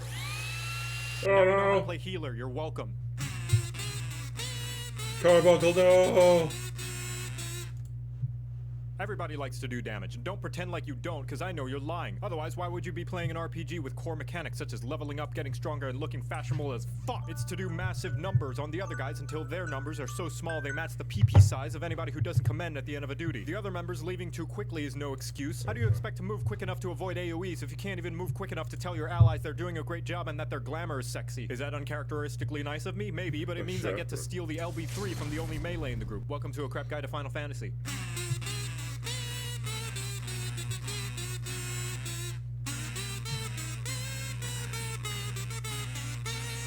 Today I'm going to be talking about every job. That's right. What, you thought only the DPS have to DPS? Boy, I could slap you with my overflowing glamour dresser. Damage is the name of the game in Final Fantasy XIV, and the entirety of the game is designed around everybody dealing it, including the tanks and the healers. If the DPS roles are contributing 60% of the damage, tanks and healers are the ones who fill in the other 40. So if you don't contribute, you belong in the garbage chute. So don't get so hung up on the role names. Everybody is a DPS. What I mean specifically is that 1, not only is FF14 a cooperative game, which means anytime you waste is not only yours, but also anybody else in your party as well. And 2, every combat feature in FF14 is designed with dealing damage in mind. Healers and tanks get skills that actively promote doing more DPS. Hell, Sage is a healer whose skills actively benefit from doing DPS. And most importantly of all, Enrage. Enrage is what happens when you overstay your welcome in a dungeon or boss arena and the residents have run out of things to talk about and are just really ready for you to leave so they can finally go poop without being worried that you're gonna steal all their old DreamWorks DVDs. That is to say, you're either forcefully kicked out or alternatively they instantly murder you. How do you prevent this from happening? You murder them first, of course, and then you pop in a copy of Shrek 2 so you can watch the castle siege again. And guess what? The later and later in the game you get, the more and more frequent enrages start to appear. And they'll have more and more health too, so if somebody decides they just don't feel like they want to cooperate in this team game they decided to play, and now the boss has 1/8 of its health left and is about to destroy the entire universe, Princess Fiona isn't going to be the only one who will need a hero. Hopefully it's been drilled into your head now that DPSing is essential. Not just for the jobs with the title sticker, but also anyone in a fancy robe or edgy trench coat as well. Now that you know that, how does one go about dealing max deeps? The first most basic thing is to do your combos. Press a button. See another button light up? Press that one. Congratulations, you have successfully completed a combo. And doing so will reap a myriad of benefits, from putting damage over time on your target, gaining mana, doing your taxes, or any variety of other additional effects. But mostly, it all achieves the same goal of dealing more damage. Secondly, you want to press these skills that the game labels as abilities and the community calls off-global cooldowns, or OGCDs for short. More like OGCDs nuts!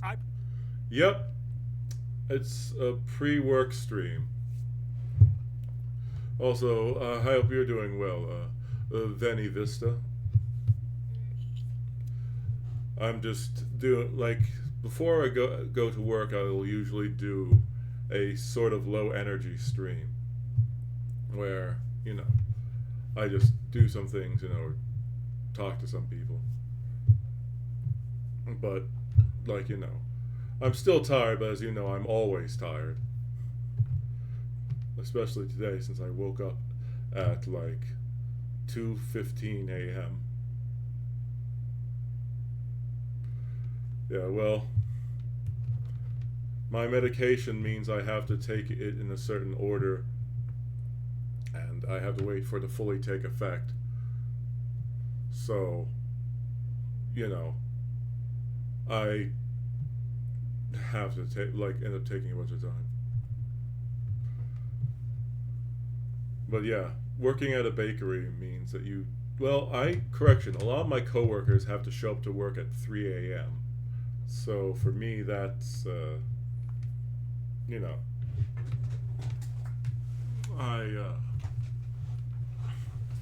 I'm glad I don't have to do that. I mean, I have to wake up at like normally 3 a.m.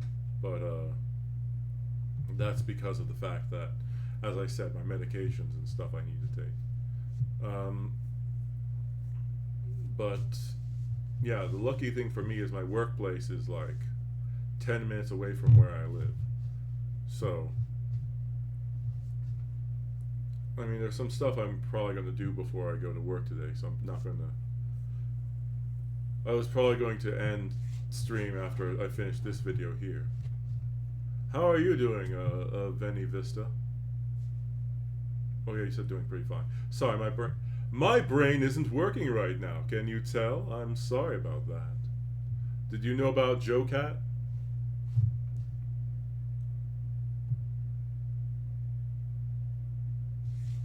Also, just in case you've responded, like, sometimes I don't see the messages that people send me. So the last one I saw was, yeah, doing pretty fine, like this. So if you sent me any other messages, I can't see them. I mean, alternatively, you could have just decided that you don't want to send anything or don't want to answer, but that would be fine. But, you know.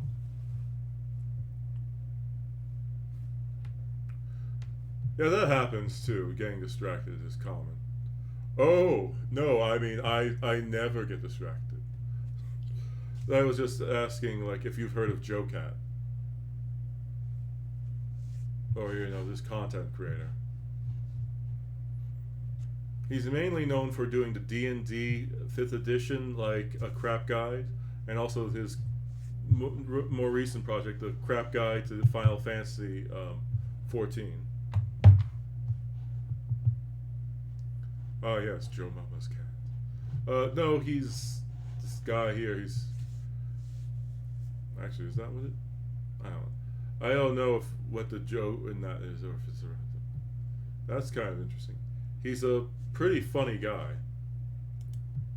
Although he got canceled a while back because of stupid reasons. I'll play one more video and then I guess I'll get after this, and I guess I'll stop the stream because there's some stuff I want to do before I need to finish up doing rather before I go to work. But yeah, he's known for his crap guide to D&D, where he talks about D&D 5th edition and various races, classes, the DM experience, and all that other stuff. And this is his crap guide to Final Fantasy 14, where he goes over the different class rules and stuff like that. Personally call them free damage buttons. They cost you nothing, and there's literally no reason not to press them while your normal cooldown is rolling. But this one has a long cooldown. What if I need it later? No, it doesn't. Shut up. The cooldowns in this game are so short you might as well press them, because by the time you need them again, whoop, they're back up. Not to mention, many jobs require you to press those free damage buttons to unlock even spankier damage buttons. So use your goddamn free damage buttons. It's free damage! The next rule of DPSing is knowing your ABCs. Always be casting! This means mashing away at your keyboard like a tickle monster working double time. More specifically, it means that the best way to make sure you are doing the most damage that you can is to always have your global cooldown going. Even if it means accidentally pressing the wrong skill like the single brain cell that you are. Because if you're always pressing buttons, even the suboptimal one, you are doing more damage than if you weren't. And doing damage is always better than not doing damage. Yes, even Skaith. Here's a live example with my two subjects, Jan and Clay. Chloe. They both deal 1 million damage, and suddenly the boss flies out of melee range. Jan sits there waiting patiently for the boss to return before she can start doing 1 million damage again. Meanwhile, Chloe's pressing the deal 1 damage at a range button the entire time they're waiting. I ask you, puny viewer, which person is dealing more damage right now? Yeah, but it's only 1 damage. Who's dealing more damage? As if any fight is going to get so close that dealing with— Who is dealing more damage? Sure, it might not look like much, but it's going to matter when they fight the boss that has 3,000,002 health and they wipe all because the other DPS decided they don't want to press buttons. It's such little DPS, it won't make a difference? Sure, Jan. Now, one of the best things you should do to improve your damage in Final Fantasy XIV is this. It's really simple. I want you to lean in. It's a super simple thing. Here, come close. I'm gonna say the thing. Are you ready? Okay, here it goes. Read your tooltips! The little block of text that literally tells you what your skills do. Honestly, you would be surprised how many people queue into an expert dungeon and never realize they have a skill that can attack multiple targets. Even all the things I tell you in this video, the combos, the range attacks, the AoE damage skills, the free damage buttons. The best way to know what your job is capable of is by reading your job skill tooltips yourself. So you better read your goddamn tooltips, because if I see another player not knowing about their AoE combo and a mob pull at level 80, I'm gonna grab the nearest etherite and bash you so hard you're gonna be teleported to the final resting place of every ERPer's used undergarments. With all that out of the way, you'd think I'd covered everything you need to do to be an ultimate clearing badass, right? Unfortunately, not, Waffle Face, because the final responsibility every single role in Final Fantasy XIV shares is not dying. Oh sure, the healers help, but most of the time your own survival is on you and only you. And that means making sure you do the fight mechanics and don't take avoidable damage like it's got the cheese touch. Oh, I'm sorry, are you in the middle of your cast? You wanna try and hit that purple parse like the big man you are? That's too damn bad! Each time you take damage that is avoidable means the healer has to heal you and they're dealing less damage. And on top of that, you get this cheese puff called a vulnerability stack. For each stack you have, you take more and more damage until you get one shot when the enemy farts in your general direction. All this to say, if you don't avoid enemy damage, you will not only make the healer do less DPS, but you're also likely going to die, which means 0 DPS. And if you still think that's not a big deal and the healers can just res you, each time you die, you get a dunce cap of shame that reduces your DPS even more for about as long as a red light in Philadelphia. So you better stay alive or else I'm gonna raise you so I can rescue you into an AoE and kill you myself. To recap, everybody's DPS matters. Press your free damage buttons. Always be casting. Read your tooltips. Stay alive. But even if you keep all those things in mind, the #1 rule to improve your DPS performance is to practice. Striking dummies are all over the goddamn place, out in the overworld, and even in the yards of some random people's houses in the residential districts. So if you see one, there's no shame in whacking it a few times like you're auditioning to be a dominatrix. I'm sure the neighbors won't mind. Fuck is this guy? Practice You're not makes my perfect, master. and even all the foresight in the world will not fully translate into the doing. So go and do that doing so that one day you too can do the do and make everybody else look like doo-doo because of how good your doing skills are. And with how much doing you'll be doing, maybe someday you too can clear an ultimate and get a shiny-ass weapon of your own to show off to people AFKing at the Limsa Aetherite Plaza. Just know the difference between an amateur and a master is that a master has failed way more times. By the way, get ready for a party wipe. Wait, what? Congratulations, you're now better at the game than you were 5 seconds ago. Oh! And now you know how to DPS, you're welcome. Oh, finally my Q just popped. No, one of the other party members withdrew. Ah, fuck!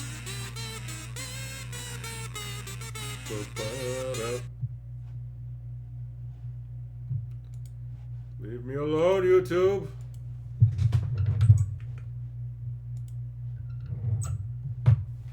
Everyone always says you should be a team player, but honestly, I've always felt like the best way to help the team. So what did you think? Well, you missed the beginning part of it. I'm gonna play this one here, and I'm probably going to go. I need to finish up some stuff before I go to work. So yeah. Never mind. I'll see how long by it takes. crushing whatever obstacle that's in the way with my heavily toned squat receipts. So that's it. No more playing for anybody else. I play for me, baby. Any reason the raid wipes from now on is no longer my fault. I only exist to make big numbers fly towards the screen and watch my skill bar light up like a Christmas tree at a rave party. And you bet your precious patoot the progress preventers will be promptly pounded. Yes, indeed. You have learned the successful thing. And you have learned the correct information, my friend.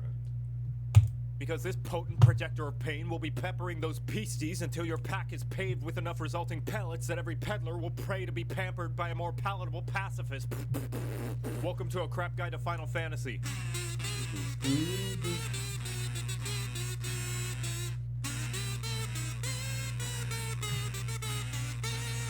Being a DPS is like being the king of capitalism, because the way you play, taking care of others, is for bitches. Pay no attention to anybody else's well-being unless it directly affects you, and so long as you're alive and safe, you can act like anything bad that happens around you is probably not your fault. All that brain power instead will be put towards what really matters, your complicated as shit damage rotation. That's right, step aside tanks 1, 2, 3 and healers 2 damage buttons. These are where the big guys and gals play. Or at least that's what they like to tell themselves, since one of the only party utilities they have to worry about is pressing the faint button once in a blue moon. Their hotbar will more often have dozens of buttons all dedicated to big damage. The melee DPS is the most important person in the party. Wanna watch me get a vuln for a second of an uptime?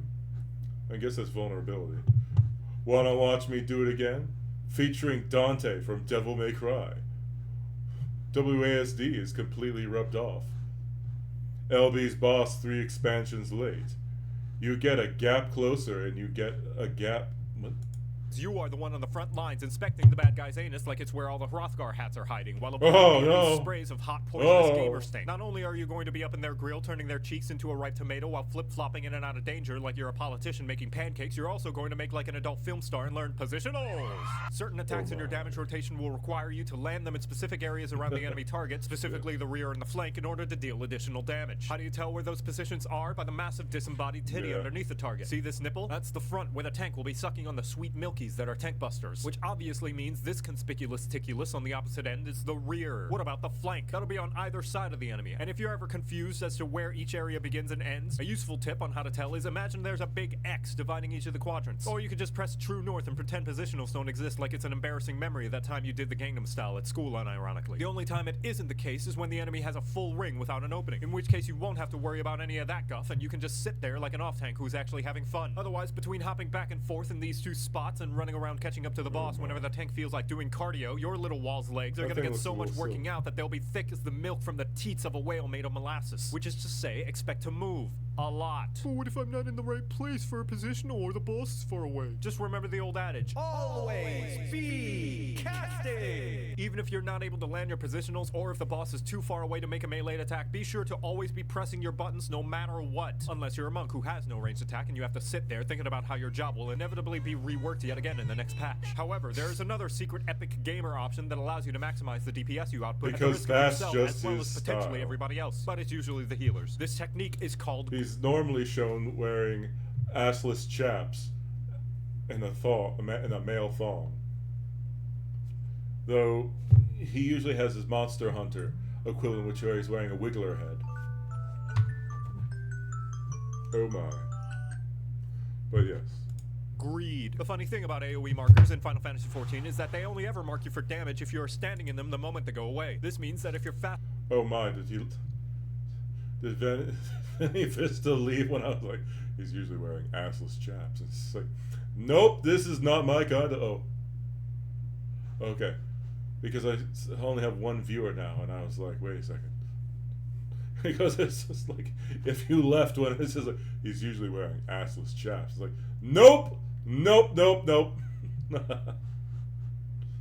On your fingers, you can stand there DPSing the bad guy while soaking in their radioactive orange juice until the very last second where you backflip out just as the dropkick of doom skims your fuzzy anime hairs and you don't lose a second of uptime. As I said, however, this is a high risk. If your timing is off and you spend just a millisecond too long, you'll be covered in cheese puffs. You might even die, or in some cases you'll have to suffer a fate worse than having to read the entire 24-hour chat log of Limsa. Damage down. Shh, it's okay. Nobody's gonna take away your big damage numbers. Papa's here to make sure you don't greed too hard if you're not ready, okay? Yeah, okay. As the melee DPS, you also have first dibs on limit break against most bosses since yours deals the most damage, specifically when they're single. This is because when you hit the limit break... Well, I guess, like, maybe on... It probably has something where it's, it doesn't list everyone who's actually watching. Some people are probably labeled as invisible, or have selected to be invisible. So even if they are watching, that may mean that they don't count or show up as a viewer. Or it could just be completely fucked. If that's the case, then yeah. But yeah.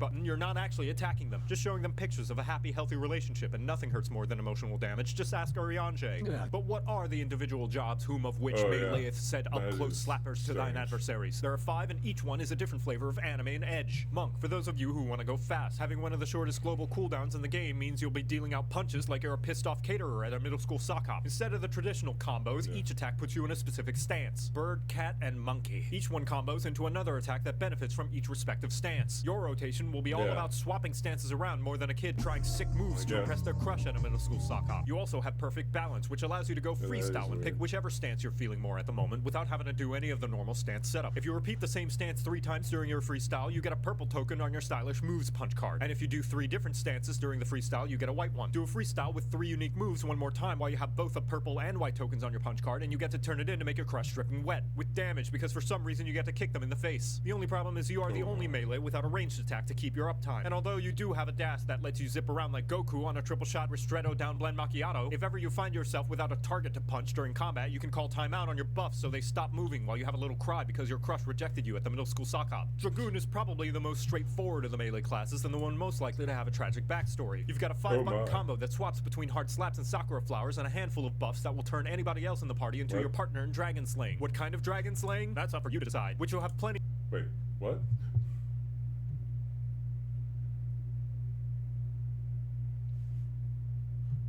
A Dragon Minecraft version of the. That is. Oh. Oh, okay. Because for a second I was like, what the fuck?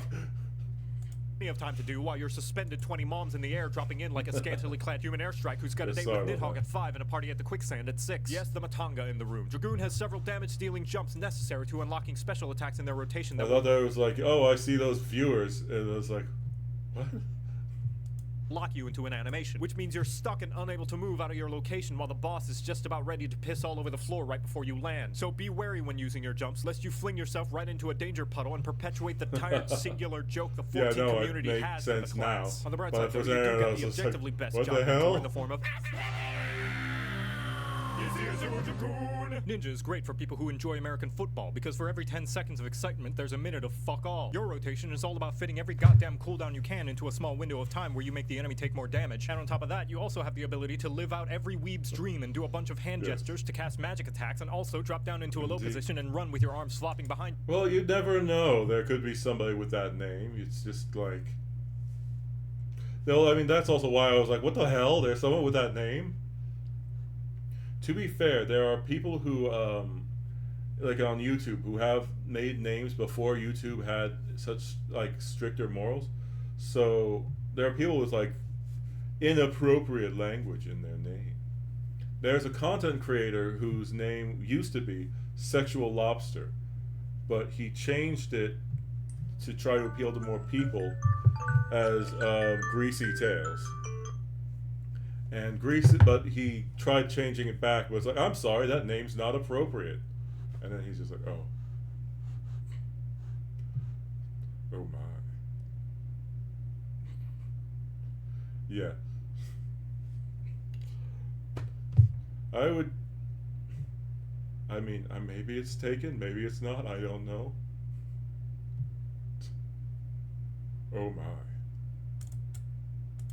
Well, I'm gonna Which leave Final after Fantasy this video, objectively so- proves makes you go faster. You got 3 Listen, hand man. symbols, and depending on what order you do, you will make a different kind of anime reference. For example, Oh my, going is Chi that Tenjin Beetlejuice, Tenjin right? Chi Chijin unlocks the secret dark ending of Korean House and causes the enemy to be susceptible to bonus damage. But maybe you're facing a mob of enemies who are immune to A-rank powered life forms, so you'll instead have to go Tenjin Jin Chijin Chijin Ten Chijin Tenchi for 3 seasons of Ah, Sonic Underground, which will kick that's sand too into bad. their eyes with how fast you'll be running circles around the slowpokes. More or less, you'll have to do some studying up on what combos do what, but here's a secret cheat sheet.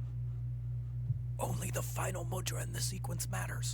Fuck, it's the skill floor police. Cheese it! Samurai, the job most likely to have a dick measuring contest with a black mage. I'd be careful though, their dad works at Square Enix. This weeb is the most selfish of the melees as it provides no utility for the rest of the party and instead acts like the average soccer player, focusing on being the star of the show who gets all the attention, especially when it drops to the floor clutching its knee when somebody sneezes on them. Your Oh, attacks no. contribute to a kink bar, which allows you to shame the enemy in a variety of ways, as your katana is also a substitute for a horny bat. So you remember how the monk has a punch card? Well, so do you, except yours is your sword Yes, and the punches we are saw stickers. it. You have 3 basic combos, each one giving you a slight buff and slapping a sticker onto your katana. katana. And depending on how many stickers you have, you will get one of 3 different rewards when you turn in your sticker sheet. With 1 sticker, you'll apply a dot that'll last longer than it takes to clean your room. Don't lie Yes, to me, I I know a know. majority of my audience has depression. 2 stickers will charge up an AoE around you. And 3 stickers will make...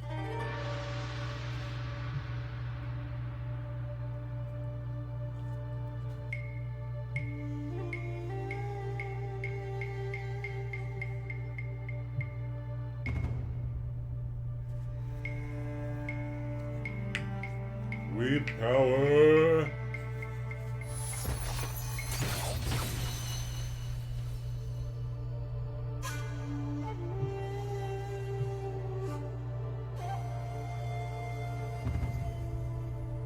Each sticker attack also gives you an additional separate sticker. And once you have 3 of those, you get to do an additional... And finally, the Reaper, the transfer student from Garlemald who got the rest to mauled at the fact that they think they're better than the rest of the melees. Which I mean they are, but don't let any Reaper hear you say that. It'll go to their heads. Being the darkest of edgiest of melees means that your job gauge is the Dark Souls HUD. Similar to the Samurai, you build up a bar that can be spent on big slaps. And those big slaps give you edgy boy points that can be spent on additional big slaps. Except this time, they're coral blue number 5 semi-gloss lipstick. Once you've kissed enough boys to build up your fashion bar, you get to turn into a spooky ghost. Oh my. You do the slice. You do the spooky slice. The spooky slice. Now your swings have some spice. You do the slice. It's just your soul that's the price. You do the slice. You do the spooky slice. And now you know how to play Melee. You're welcome. On the northern snow front of Ilsabad, the land was cold and the people scarred. They sought the void with Oh, a yeah. daring act and impaled themselves with the devious pact. You do the slice. Yeah, he does a You lot of do the singing and spooky stuff. slice. The spooky slice.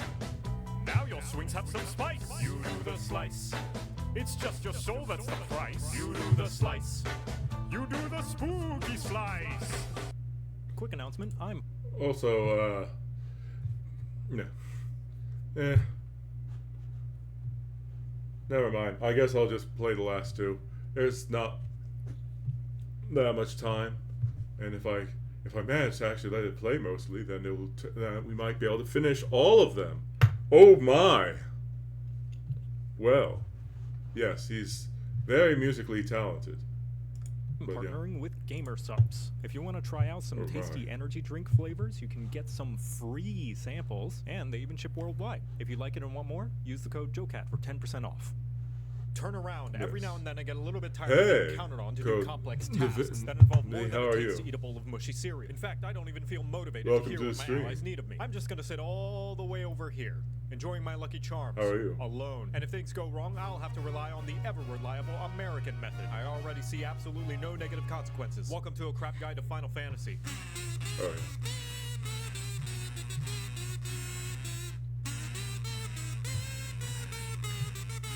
Wait, what? I'm sick of having to dodge. The hell? I'm only missing 3 view. That's weird.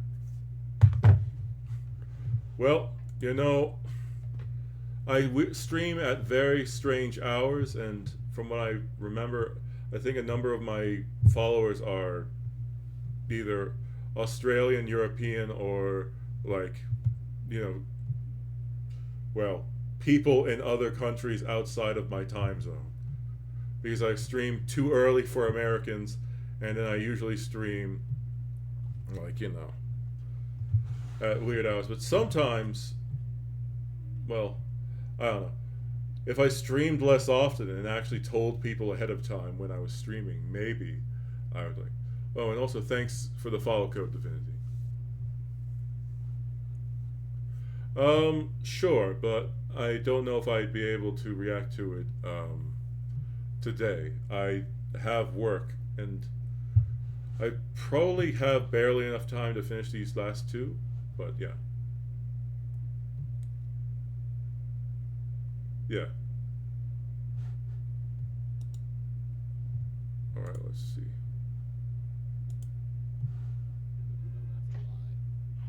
You know, I'm good at Fortnite though. Oh, Don't you dare say anything. Yeah, I'm bad at Fortnite. I have 3,000 hours on Fortnite.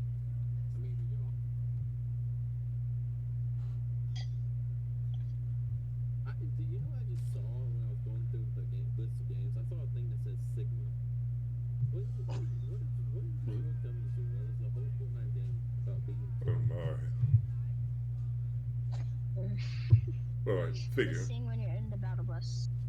We're going on a trip in our favorite piece of shit. Doing 95. Well, yeah. We're gonna fucking die.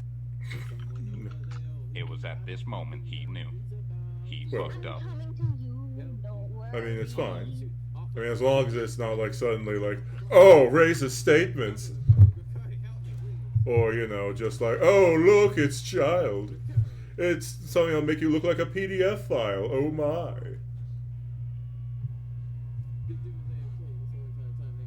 Every day I'm shuffling.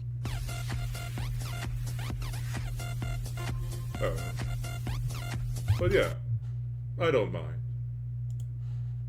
It's like, oh no, he did a self-promotion. Oh, how could you? Code Divinity. Oh no. Okay, I mean, like, it's fine. I don't mind. No, it's fine. There's no problem with that. Like, I don't know. I mean, I hope that came off as sarcastic. I was trying to sound sarcastic. I have Asperger's syndrome, so sometimes I don't realize how I come off. If I'm bugging you or anything, let me know. I don't want anyone to feel uncomfortable or things like that. It was fine. I mean, though at the same time, I don't really know the content creator. I mean, the VTuber in the thing, so, you know. Oftentimes when you feel familiarity or, oh, it was with you. Sorry. Also, I'm an old man. I have never played Fortnite. I have never even played yet. It was you, Code Divinity, the whole time. Yes, well. But, no, I'm sorry. Yeah, I am 35.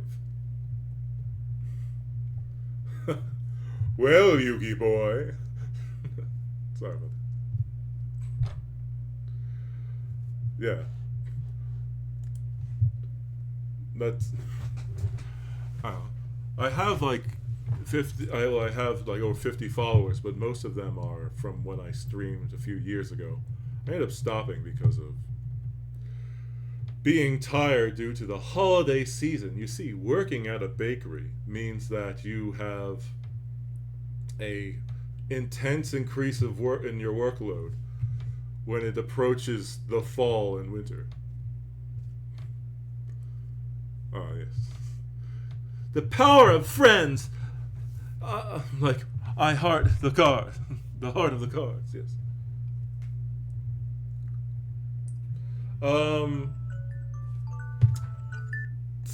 Technically, yes.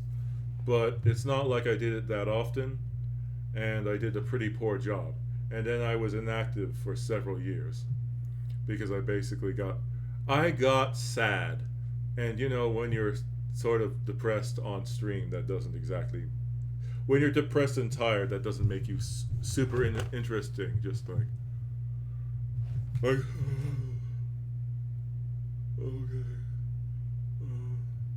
I'm sorry. I'm sorry I screwed up. Oh man.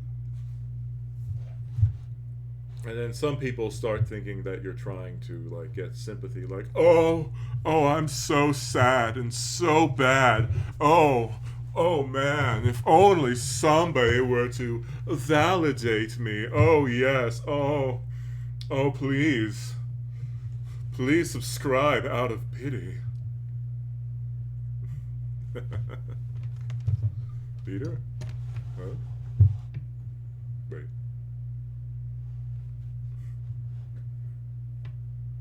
Yeah.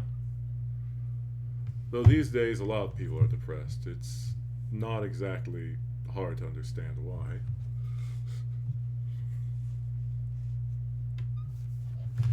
Hey, Peter. No. Yeah, I'm not sure who Peter is either.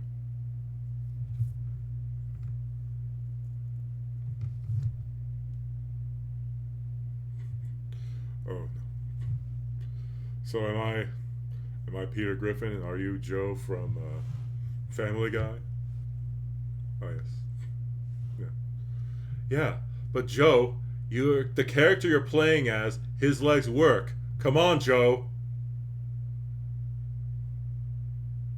Joe, how many times do I need to tell you? Stand up. Your character you're playing can stand up, so stand up. Yeah. Yes. Indeed. Well, at least it's not two out of touch old men. It's now just two out of touch people. One out of touch old man and one woman that we don't really know a lot about. And both sides will do things that will help make corporate America stronger and weaken the normal people like us. Oh boy! Now, this might be hard to believe, but there was a time that I remember in my own lifetime where both sides... Okay, this is getting too political. Well, yeah, in my stream yesterday, I played 2 Weird Al songs for one of my followers, and yeah, I'm looking at you, person. But yeah, then I got 2 copyright, well, not copyright strikes, but basically it's muted on Twitch. Yes. Yes, indeed, person. It's your fault, even though I played it without you telling me to. Absolutely, person, it's your fault. Taking self-responsibility? What? No. No. How, what do you mean admitting your own faults? How dare you? Clearly.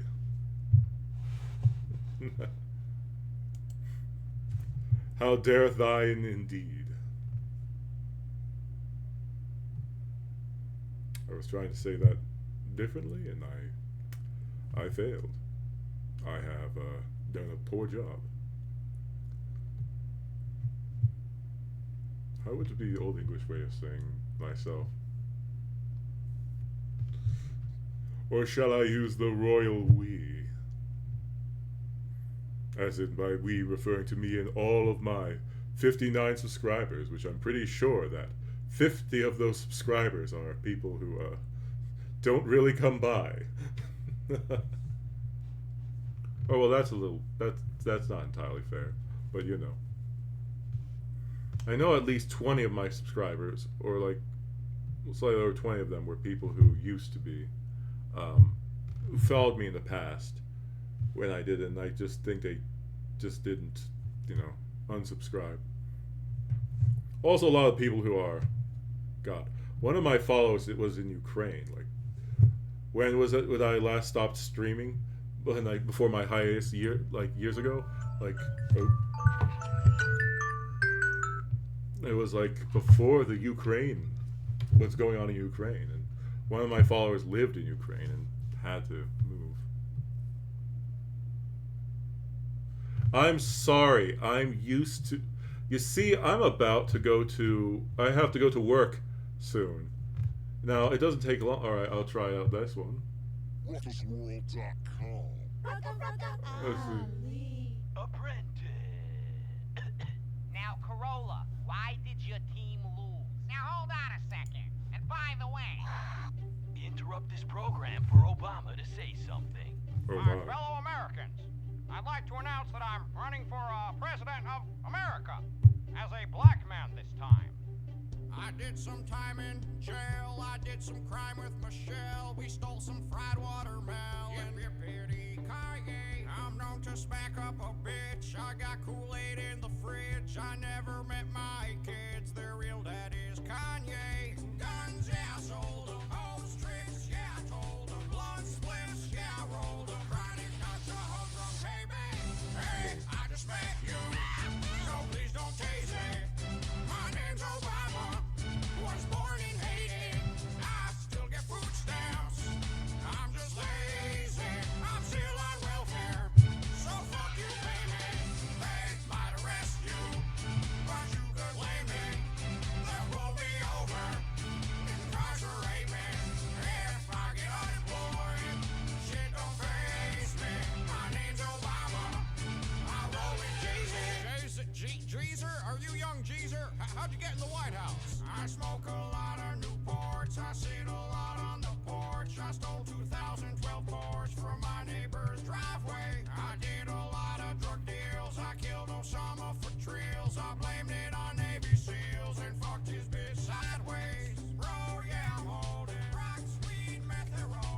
my. Garden showing. What you think I'm growing? Daisies?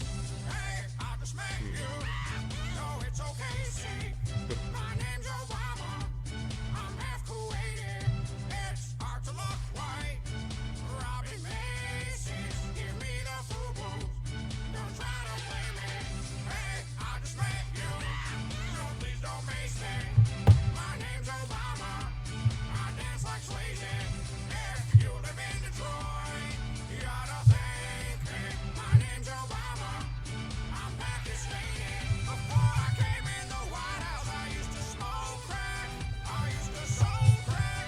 I used to roll so black. I was born in Dubai. I'd like to go back. Where's all my hoes at? Take off your clothes and don't talk back. Now, the American people have a clear choice. Would you like to get smacked with a pimp cane or with the back of my hand? It's hard to look white. I'm smacking ladies, so it's no wonder y'all crackers hate me. Hey, I just met you, and this is crazy. Oh my. I stealed your Hummer and throwed your baby. Sandusky touched the boy, or so they say. See, my name's Obama. Chicken is tasty. Before I came in the White House, I used to smoke crack. I used to soul crack. I used to roll so black. All you haters don't like me, lick my ball sack. Y'all haters fall back. So fuck you, pay me. I mean, do we really need another black guy on unemployment right now? I'm sorry, I get that from my mother. She's a typical white person. Ah. I see. Well, I'm probably gonna get a content guideline on YouTube. Well, yeah. Not sure how to react to that. Well, no, but it's not, well, you know, just due to, you know, with certain sites, it's hard to tell. Sort of like on Twitch, for example. Like, women can reveal a lot of cleavage and be in like a swimsuit and do like a hot tub stream. But if you have a VTuber which has cleavage, then it's like, no! Think of the children! You're corrupting them! Stop it! I have 10 minutes at most before I need to leave. But yeah. Well, also Twitch's guidelines in some regards are, I upload my streams to YouTube. Or correction, I upload most of my streams to YouTube.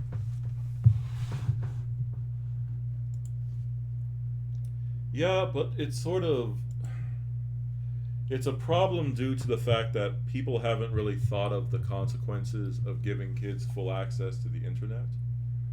I mean, when I grew up, computers were new. I know that must be shocking and that makes me sound really old, but you have to understand, in the past people thought that computers were just a fad.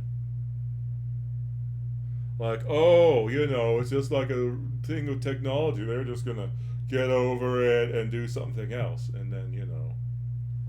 Like, when I was growing up in math class, the teacher would commonly say that you're not going to have a calculator in your pocket. You need to learn to do mental math. Which, spoiler alert, nowadays your phone has a calculator on it.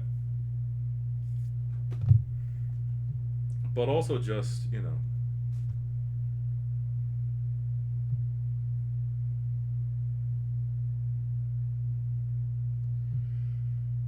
You know the funny thing about the actual Skibbity Toilet guy? He's actually like a Russian Z patriot.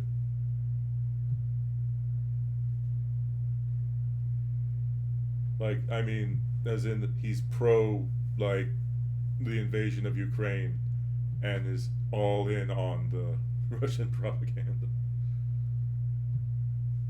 Well, that guy's weird. He tried to sue. He tried. I don't know if he still is, but he was trying to sue Valve over, you know, the Team Fortress 2 models because he used them in his animations. Also, I've seen enough people saying I still don't know what the hell Skibbity Toilet means. I know it's named after a weird creator, but yeah. Oh yeah, I mean there are people in Russia who are saying their Z to, you know, not get arrested or not lose their jobs in Russia. And then there are guys like him where he's just like, no, he's a true believer.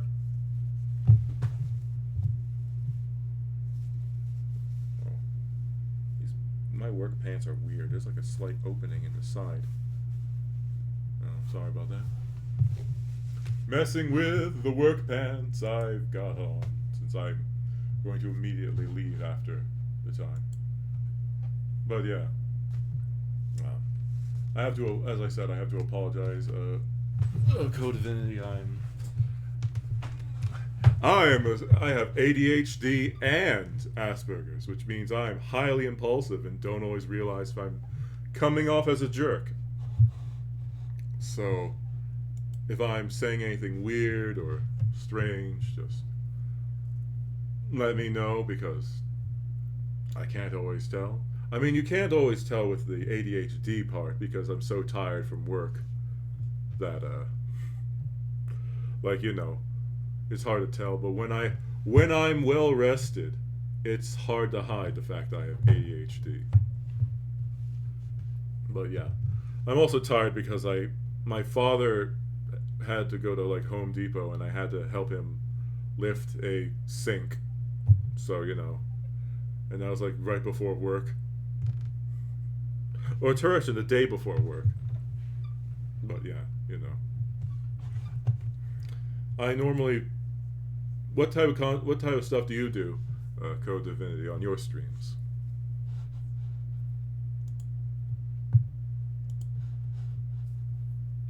Forgot to follow. Sorry about that.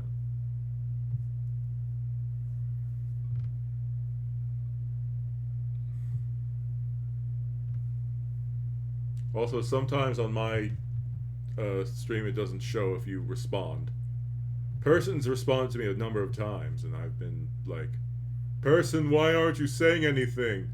And it's just like, I can't see.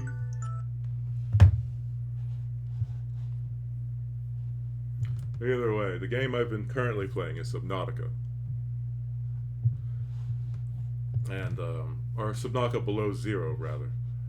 I only have to cure the disease and get the heck off the planet, and then I'll have gotten every achievement. Which means I'll have 2 games where I've completed every achievement. I am currently not very, well, currently I don't have a lot of money, but when I was, years ago, when I bought everything and saved up for stuff, I did have money, and I did hurt myself to the point of injury. Like, I don't work many hours now because I messed up my back and I had to have surgery on my arm due to nerve damage. So, you know, there's that. It's mostly recovered, but I've hurt myself. So, if you look at the number of games I have, I mean, it's impressive. It's like, holy shit, look at all these games. And then it's like, I got them, almost all of them, on sale for like 90% off, and bought them when they were really old. And then I bought them all in bundles.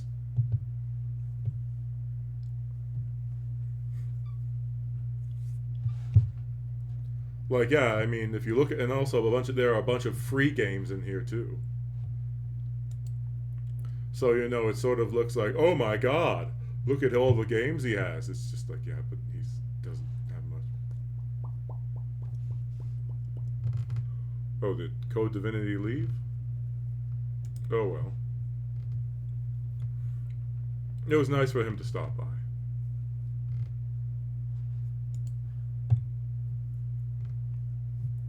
I do think I need to improve my microphone quality. Can Cooking Mama make you good at cooking? I don't know. But, neither way. I should probably go.